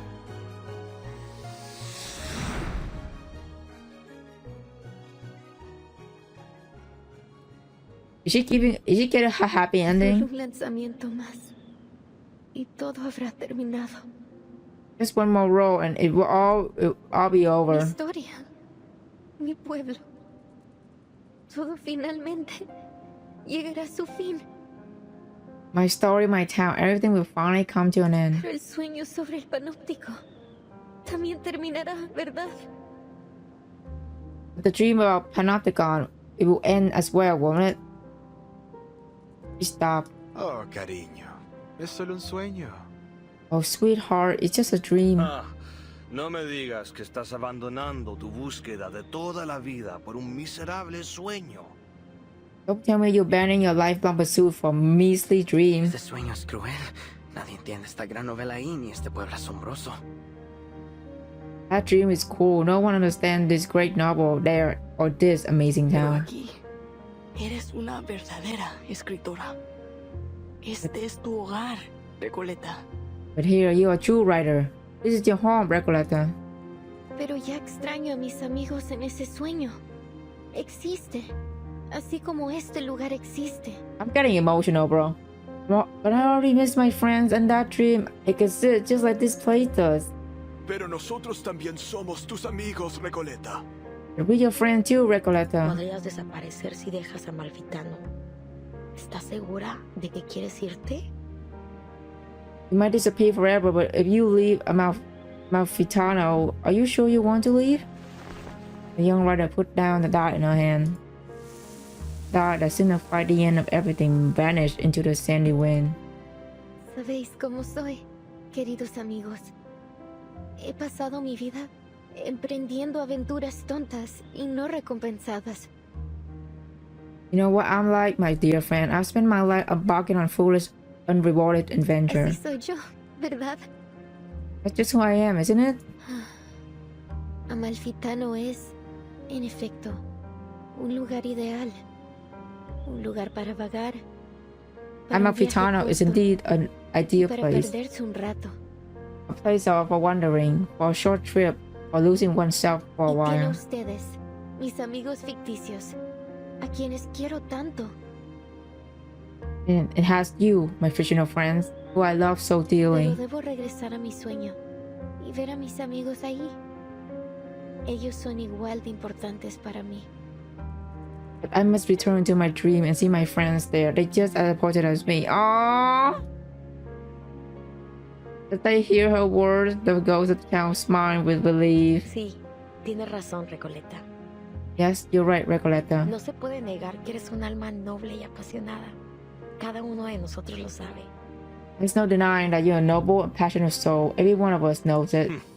También eres nuestra querida amiga. ¿Por qué te detendremos de hacer lo que realmente deseas? You're a dear friend too.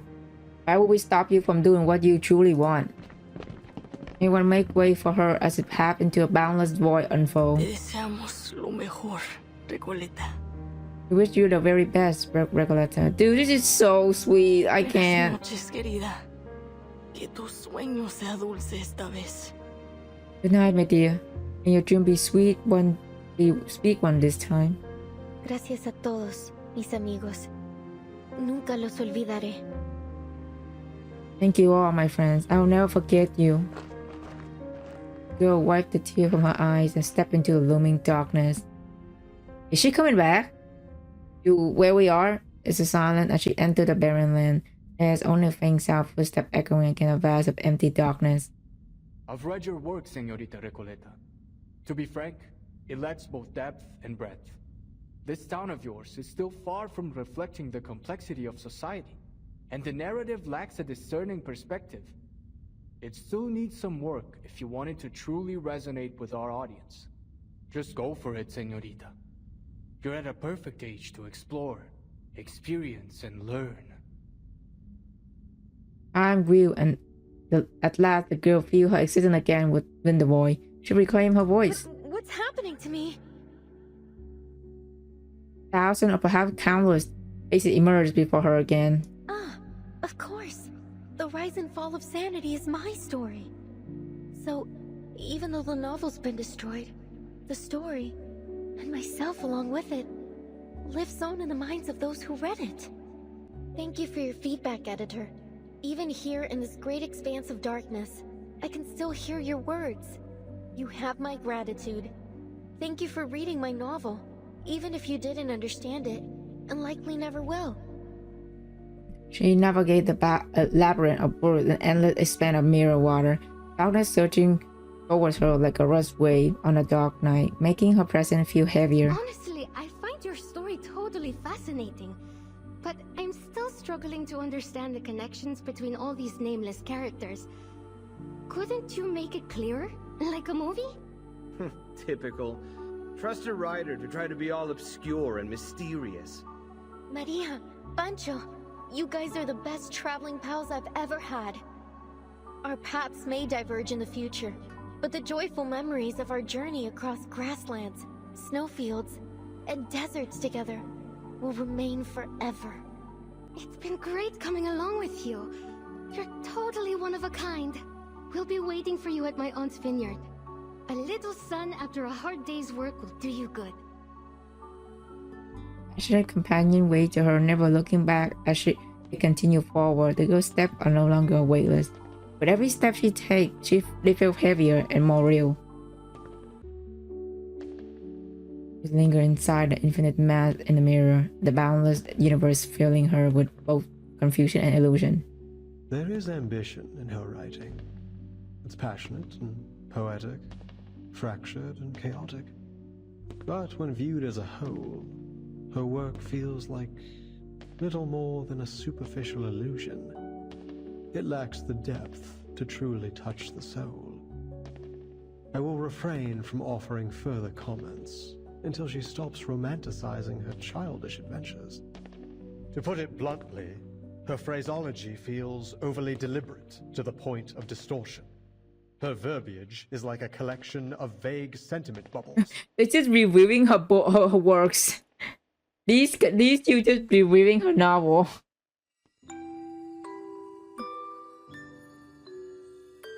I see, Aleph. Then this is how you really feel about my novel?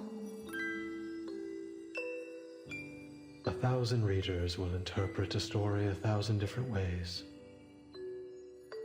Some believe the text itself is dead, and it is the reader who gives it life. Oh my gosh. Become real again. Through words alone. That said, I think the rise and fall of sanity is a good story. I'll skip a beat. With this paradise of Hopper bound 6-story mystery, humanity finally found a mirror. So the eternal Mirror and show her reality to a audience. library of sorts, just like I always imagined. Or is this just another reflection of my inner thoughts? I like it here. It's nice being surrounded by literature. Aww. But it's time to go back. Back to reality. To the real world we go. Dude, this track is so good. What? It's like a music box.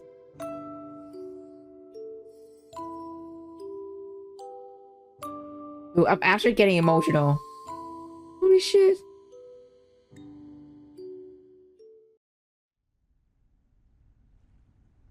Are you back, Recoleta?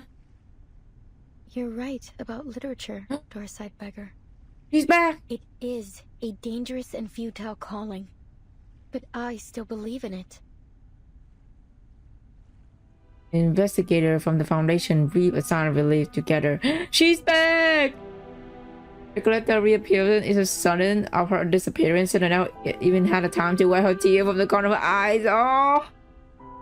Recoleta, you're back! I was so worried too. I thought she's dead. I thought we were gonna have another fucking Snyder moment. I was so scared. I'm glad she's okay. And I'm so glad to see you two worried sick about me. Thanks, mis mejores amigas Soneto y Vertin. Welcome back, girl. Oh my god.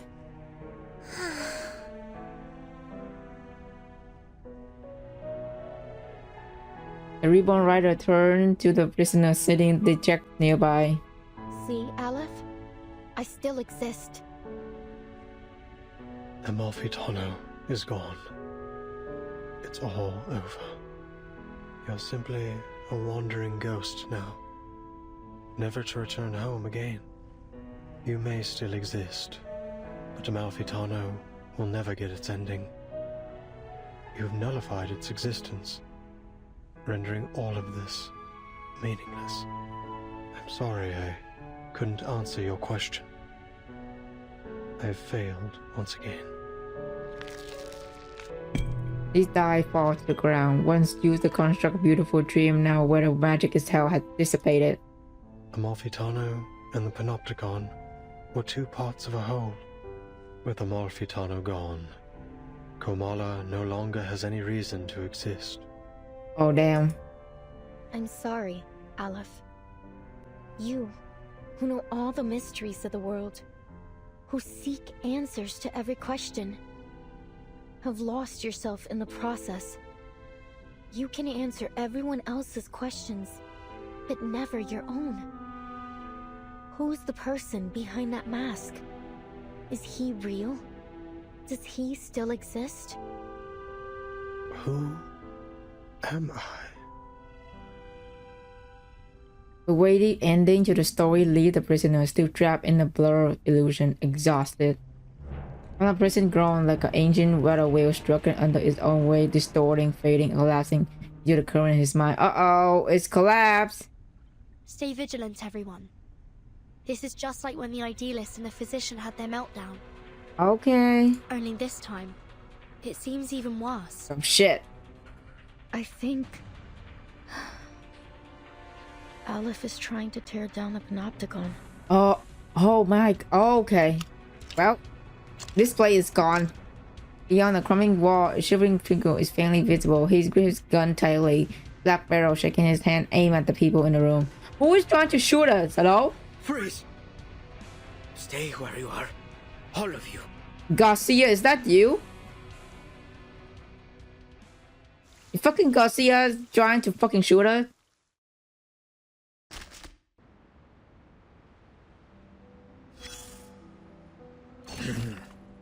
Take a deep breath, soldier. The smoke's cleared now. This story, this battle, will soon come to an end. A writer has departed from her domain, leaving her creation scattered behind her, like blood-soaked bandages and fragmented skulls in the trenches. What a garbled mess. I don't understand it at all.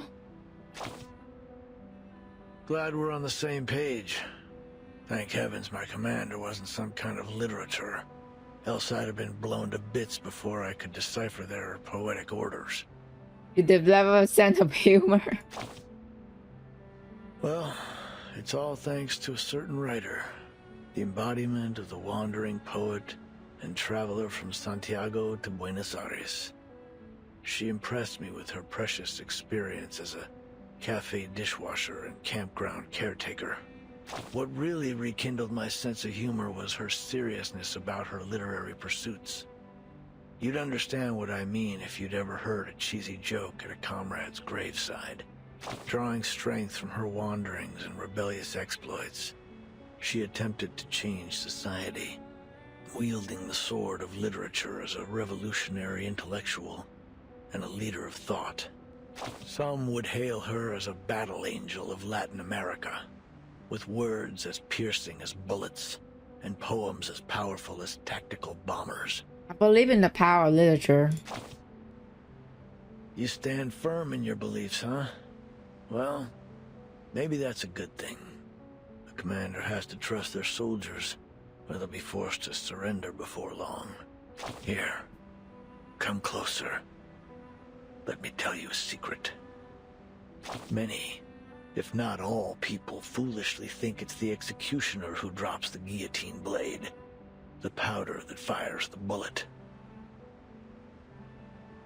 While they're half right, they're substantially inaccurate. Craters on the battlefield aren't the result of bombs, but a clashing of ideologies. A trigger pulled long before the powder ever ignited in the barrel. As for literature, well, it's probably best not to buy too much into the Latin American boom. Forget about the status report from earlier. That said, at least there's one thing that's certain. Books can bite back, and they'll leave scars.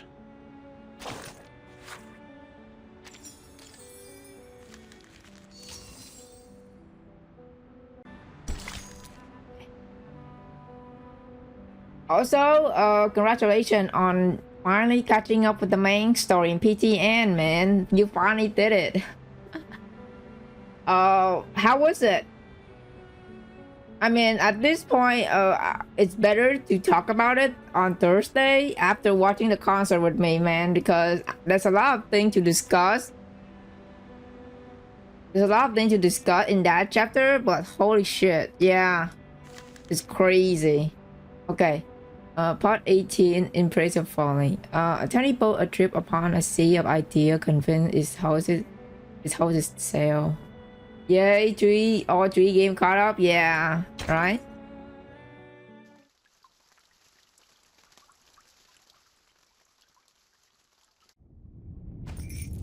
Because I know you were speeding, you were speed running. I know you were speed run that chapter 18, so if you like missing anything, you can just go to the archive and, you know, play it. Yeah. I will do another review tonight to see what I missed and that, yeah. Because that chapter is so long, it took me like 3 streams to get it done, you know? Okay. Prisoner stepped out from behind the wall, a weapon held in his hand, his shaking hand. I was just setting up my exhibit. Oh yeah. Everything started shaking. Then I realized it wasn't just my imagination. Oh yeah, so last time Garcia is pointing a gun at us. I forgot. Okay. So I followed the cracks in the wall and found my way here. I didn't mean to eavesdrop, but something's happening to the Panopticon, isn't it? Yes. His panic hand shipped the gun towards Aleph, who has collapsed on his side. Are you the physician? Or is it Aleph? Whoever you are, please restore the Panopticon to the way it was. I'm begging you. You can do that, right? I don't know. Everything is collapsing.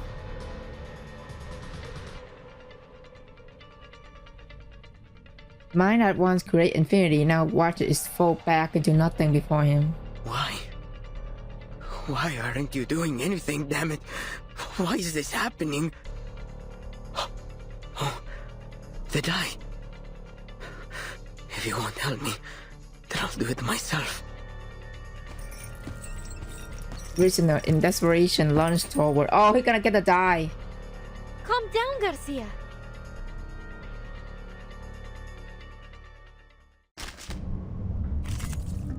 Oh. Hey, who we? Garcia out of cell. Okay. Je préfère pour vous.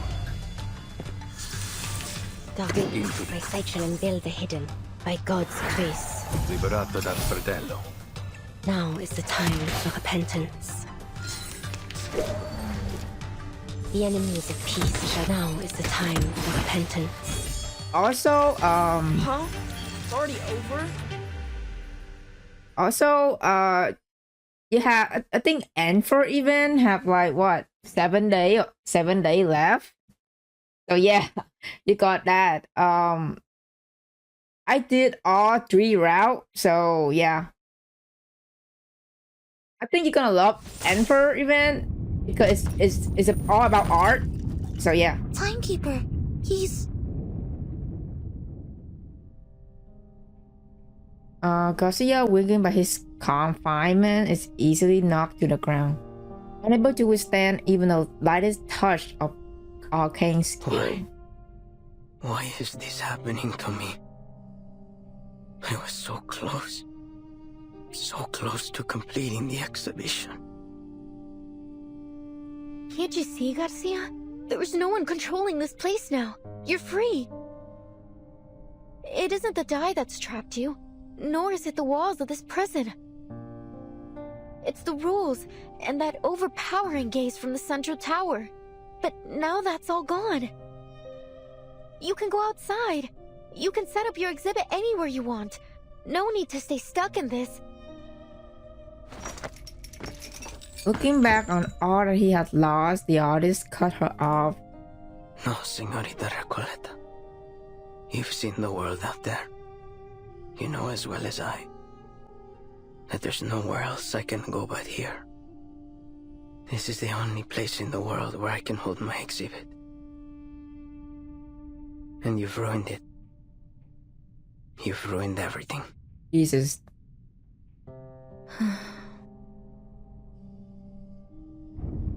This room's about to collapse. We've got to leave. Mr. Garcia, do you need a hand? I can take care of myself, thank you. Okay, buddy. I'll go a different way. I have to go back and finish setting up my exhibit. He dragged himself forward with judging step and retracing his path to leave. Burton, what about Aleph? We can't just leave him here. Of course not. We still have questions he needs to answer. Sinetto, help me get him up. Let's get out of here. Let's go. Yes, Timekeeper. The dejected prisoner looked at Sinetto with confusion. Your words are always at odds with your thoughts. You carry an ocean of questions, yet never reveal even a single drop of them. What do you mean by that? Why have you never shared your doubts? Why do you stay silent in the face of everything and everyone around you? I believe in my duty. Oh no, is he fucking digging her own her inner thought out? The prisoner shifts his gaze to the other Foundation investigator. As for you, paracausality researcher, you're different from any other seeker of answers. Even on a desperate, near-hopeless journey, your heart holds little doubt. Perhaps not every question needs an answer, Mr. Aleph. Is that so? The prisoner, so used to answering other questions, seemed to have run into on his own. Run into of it on, my god. But unfortunately, no one is here to answer it. I need to watch on event 2. Petite Planet has me locked in. Damn. You have so much. You still have so much stuff to get done. Like we literally going to have Shadow event. Like I think in 7 days. Oh yeah. Look, it's sinking. Corpses float on the planks, and the fleeing prisoners are swimming toward the shore. Time to abandon ship. What ship?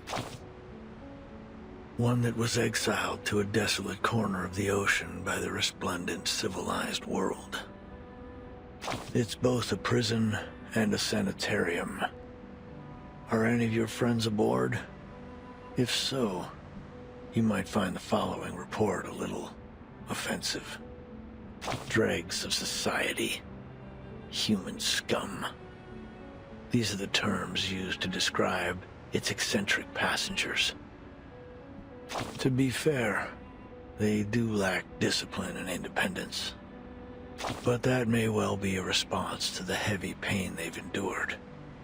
Some theorists suggest that they're innocent victims, trapped in the confines between rationality and irrationality, defined and redefined by historians as they please. But let's ditch the theories and simplify things. The moment the shackle called madness was fastened around their necks, whether they were truly mentally ill or not, their lives were forever scarred. And now, the mad passengers are storming the shore.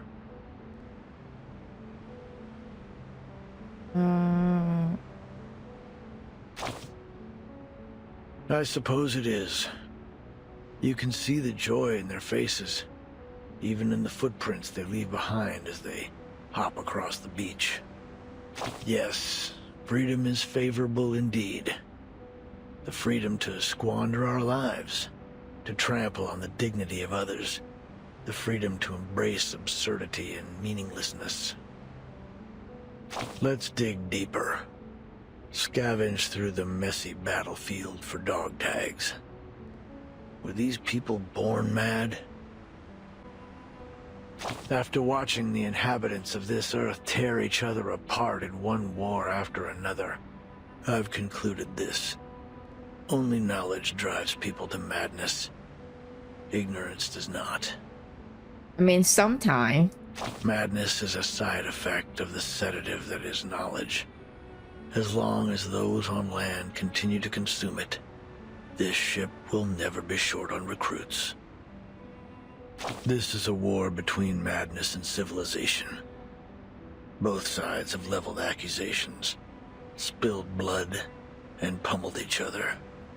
And soon, everyone will have leapt into the trenches and been beaten to a bloody pulp.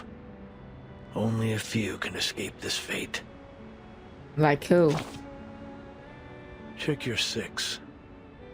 The one leaning against the sunken ship, showing no signs of struggle or sorrow. Garcia. The seawater has flooded his windpipe and reddened his eyes. Yet there he is, staring blankly at the shore. He's in his home base. He holds no hope for forgiveness from his enemies. Not in the slightest. He's a one-man army, fighting only for himself. Alone. Now, do a 360 and look again. He's been utterly defeated. Okay. I think we have like 2 chapters left. I mean 2 parts left. Hey, the only game I'm far behind is World War of 9 chapter. Girl, I'm behind every fucking game except for Reverse and PTS. I am way behind than anybody else. I'm way behind. Okay, part 19 is aspect of madness, stream out of forest, and last dance partner of madness.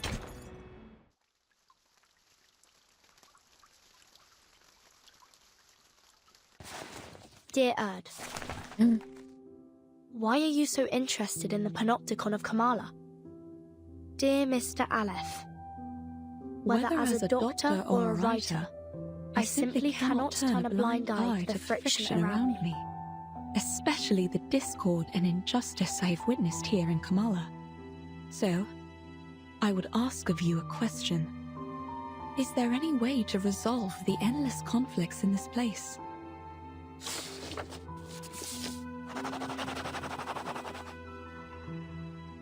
To put an end to this, a true ending is required. Your arrival has made it possible for this simulation to have an ending, or rather, a victory. What do you mean by victory? I'd appreciate it if you could clarify in simple terms. If this victory comes at the cost of any inmate's life, I'm afraid I cannot accept it. I also have another question for you. If I leave, will the stories and conflicts here come to an end? Miss Grace of Manus Vindicte will grant you passage. But in any case, the cycle of history will continue to repeat itself in this prison, and in the entire world. The sins of humankind will not cease until veins turn to wires, flesh and bone to geometric shapes, and the world around us twists in the colors of an oil painting. I must say, your words have left me rather baffled. Fragments of the events you describe often appear in my dreams. Could it be that these things really happened? If that's the case, why can't I recall the details? Why am I left with only disconnected pieces? The madness in Kamala, these bizarre dreams. I must put an end to them. What have I forgotten? Has someone or something altered my memory? I can't shake the feeling that something crucial to me has been lost in the river of time. Some kind of duty, perhaps. What should I do? How can I recapture what I have lost? I won't answer a question that already has an answer. One given to you by the person who escorted you here and made you a promise. You're so close to the place where the truth lies. Think carefully. Why are you here?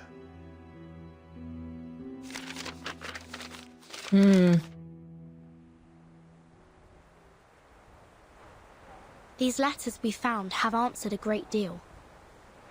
But there's still something that isn't clear. Mr. Aleph, what exactly did the Manus promise Dr. Deraison? An era. A chance for her to remember her duty. An era? I feel like they're using her. They are using her. You helped her leave the Panopticon in the end. Where did she go? Momentarily roused from his dream, the prisoner looked blankly for a moment before his gaze drifted back toward the distant illusion. Southward. There, on the no man's continent, Manus Vindictae is preparing to recreate the parable of the past and future. A glorious past and a glimmering future belonging to Arcanus. Dr. Dores is deeply connected to this particular parable. What exactly are the Manus planning to do in Antarctica? And why would Dr. Dores go there voluntarily?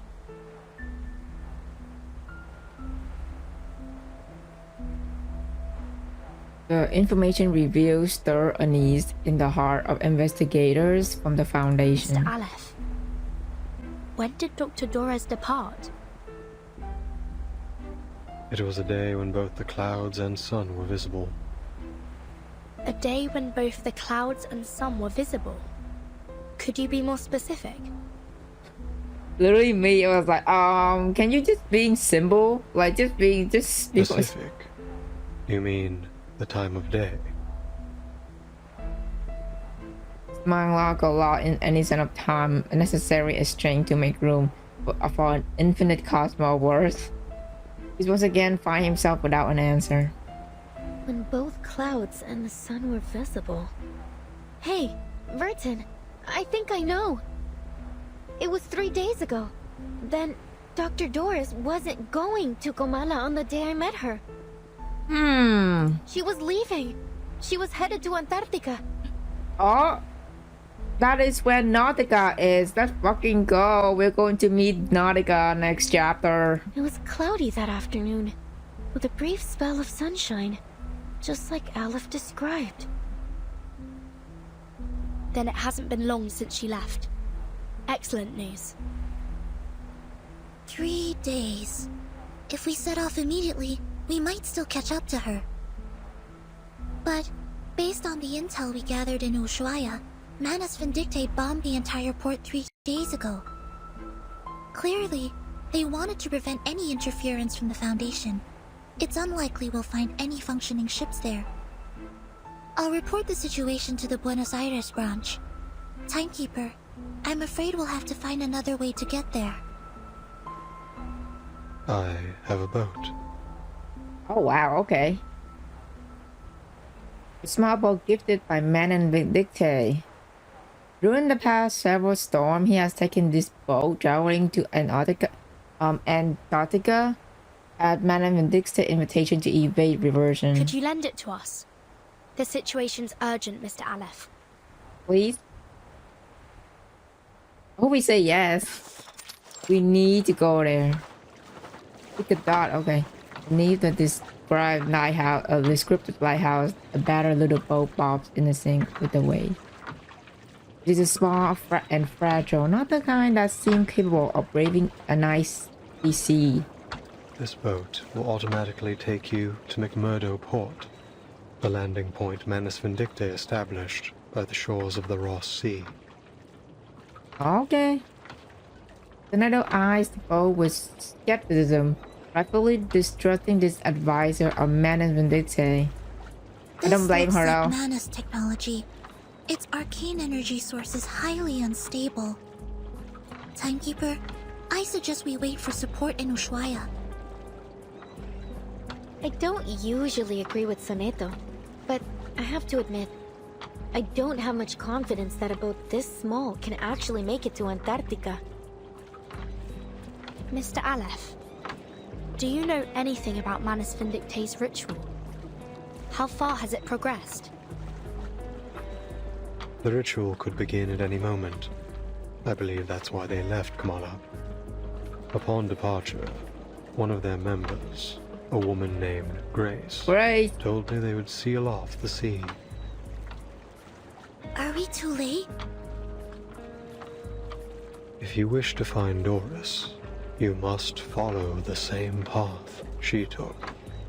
What do you mean, same path? Distant drone of the raging waves fill the background like a repeating omen. I see. Mr. Aleph, members of the Foundation branch will arrive soon to evaluate your condition. I hope you'll answer their questions with the same patience you showed us. Thank you. Soneto, let's go. Well, As to Antarctica we go. Yes, Timekeeper. As always, another keep any mission relevant query to herself. The group preparing to set sail turned to a young rider beside them. Thank you for your assistance too, Recoleta. Perhaps you'll consider joining the...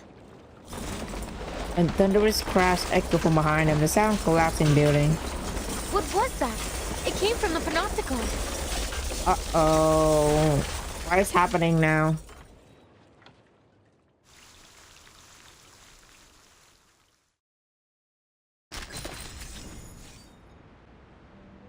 Okay, plot 20. In the place of my ashes.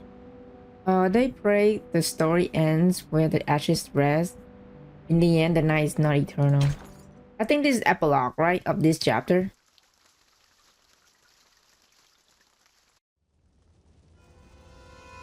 Oh my god, the person is burning. Raging flame reflect in their eye, just like the name of this island might suggest. A winter night stand sentinel over a great conflagration as every brick of Kamala prison crumbles and falls.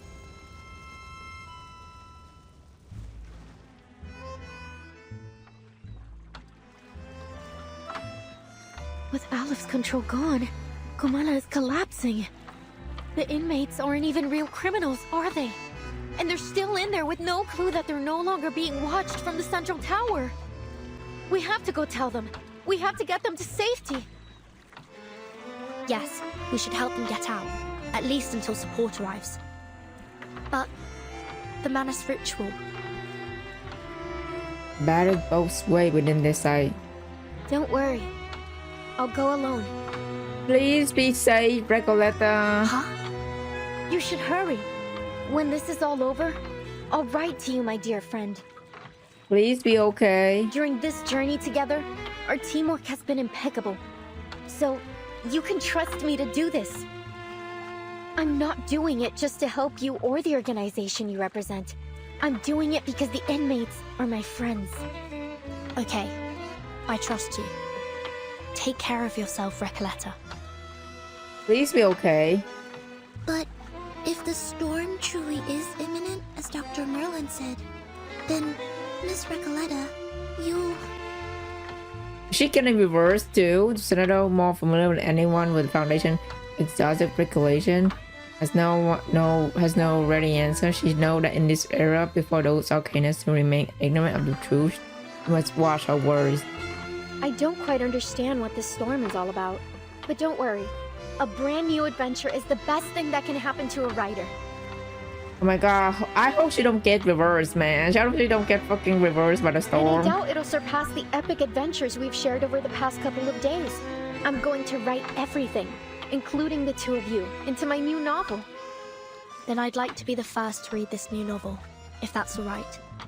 Of course. Listen, I believe literature is like an endless, timeless river. So we'll meet again someday, somewhere. Probably in someone else's story. Who knows? She takes one last look at her new friends, feeling along it as if they had known each other for decades. Oh.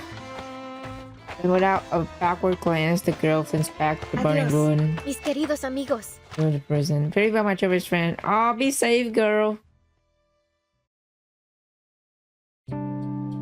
Oh, it's a cutscene.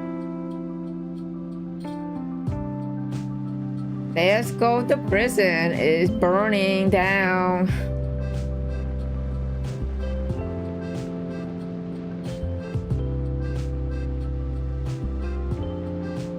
Let it go.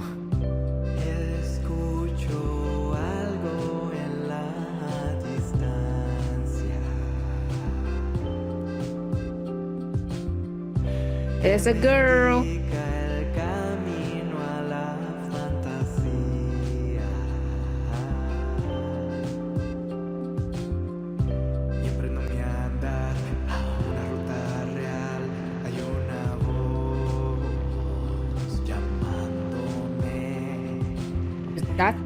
That's a face in a fire.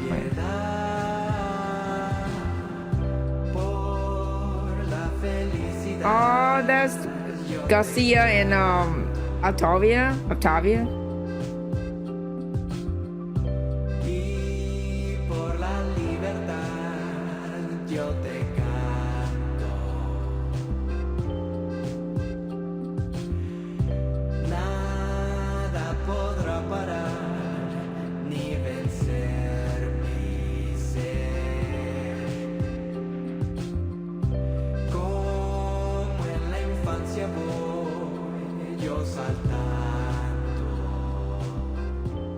Everything is coming down.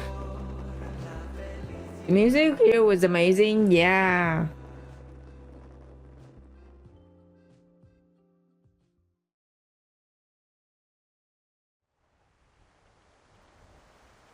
But that's it. All the visitors depart one after another.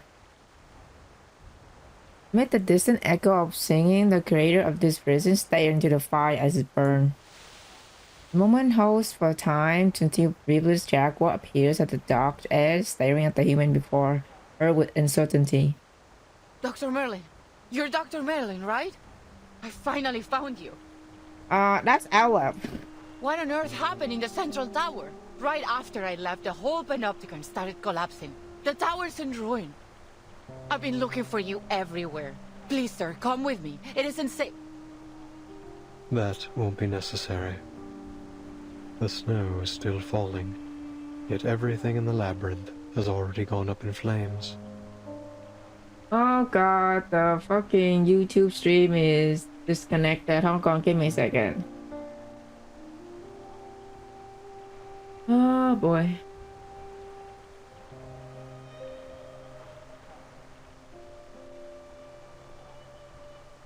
What's that? Okay. Is connecting. Give me a second. Okay, we're back. I don't know why is it fucking disconnecting every single time I'm like not even interacting with the okay, we're back. Fortune, fate, karma. They're nothing but a ridiculous joke. It's over, Jaguar. You have lost your memories, your identity, your name, and now your title. You are no longer a jailer trapped in the Panopticon. I don't get it, Dr. Merlin. What are you talking about? You're finally free. You know, you're no longer working there, girl. The jailer takes a step back, her predator instinct sensing the danger in the world to come. Damage may not be physical, but it's threatening to shatter a little faith she has left to hold on to and the life she has always known. I'm going back to Kamala. Order must be maintained. The prisoners mustn't be allowed to escape. Please take care, Dr. Merlin. Girl, you could get yourself hurt. The person is gone. Now the storm torn between panic and hesitation. The jailer last turned towards the ceiling frame. Hey, you! Don't run off like that. It's dangerous. No one heeds her cry. One prisoner after another flees in terror, escaping in the crumbling labyrinth. In deserts, in stars, in labyrinths. Well, there he go. We dream on death's straw pillow. Jailer dripped through the raging sea, unable to steal a sensible course. At last, she pinned down a frail, powerless prisoner beneath her way. Stop! Get off me! Let me go! Are you blind? The panopticon is falling apart! It's you, Roberta. Jailer recognized the prisoner under her grip. But a kind, quiet prisoner, always well-behaved, now panicked and desperate to escape. They are all mad! I knew it! They've been insane from the start! The whole place is burning to the ground and they still won't leave! They're still talking and talking about things that no one cares about! I can't help them! I never understood what they were talking about! The rhythms, the factions, the ideologies. Yes, the people were nice. the idealist too, but I've had enough of this prison. I've had enough of the panopticon. She's... You want to escape it. She collapsed on the ground, sobbing. I never should have joined these movements. It was all meaningless from the beginning. I want to leave this place. Go to Spain or France. Anywhere but here. I want to go back to Magdalena.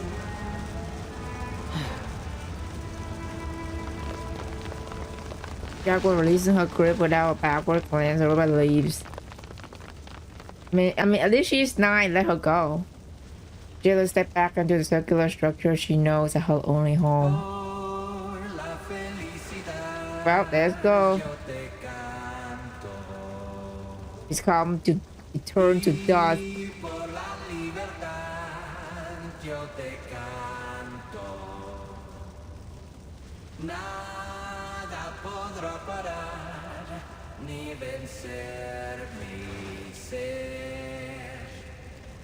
People are still dancing. The nice guy she sees covered glowing, isn't glowing like a brilliant bonfire. She humming to the song.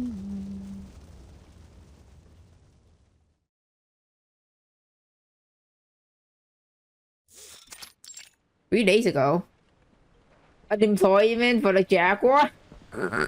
But how does literature make you feel? As though I'm a kid looking through a kaleidoscope for the first time. Well, maybe that's not the best way to put it. Perhaps something a little more subtle.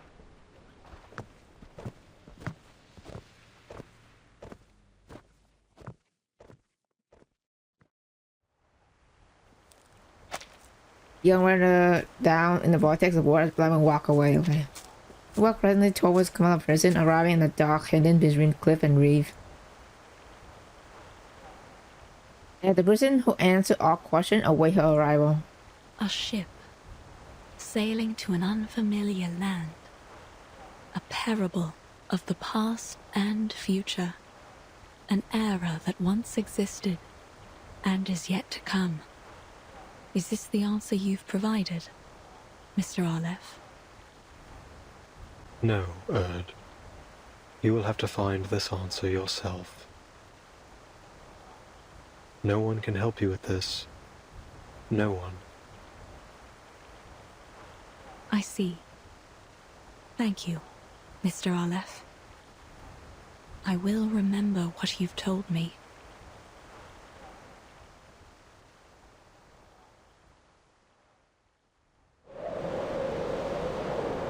Here we go. So the tonic year.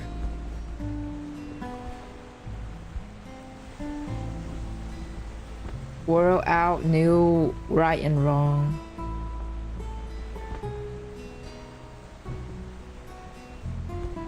We're in the O instead. We go to Antarctica, baby.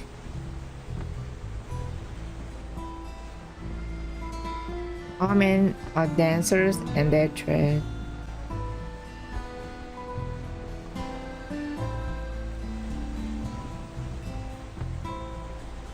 Goes to bobbers, clangers.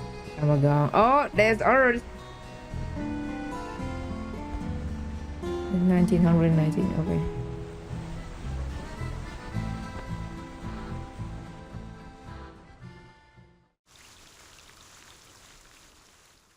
And we finally done with chapter 9. Oh my god.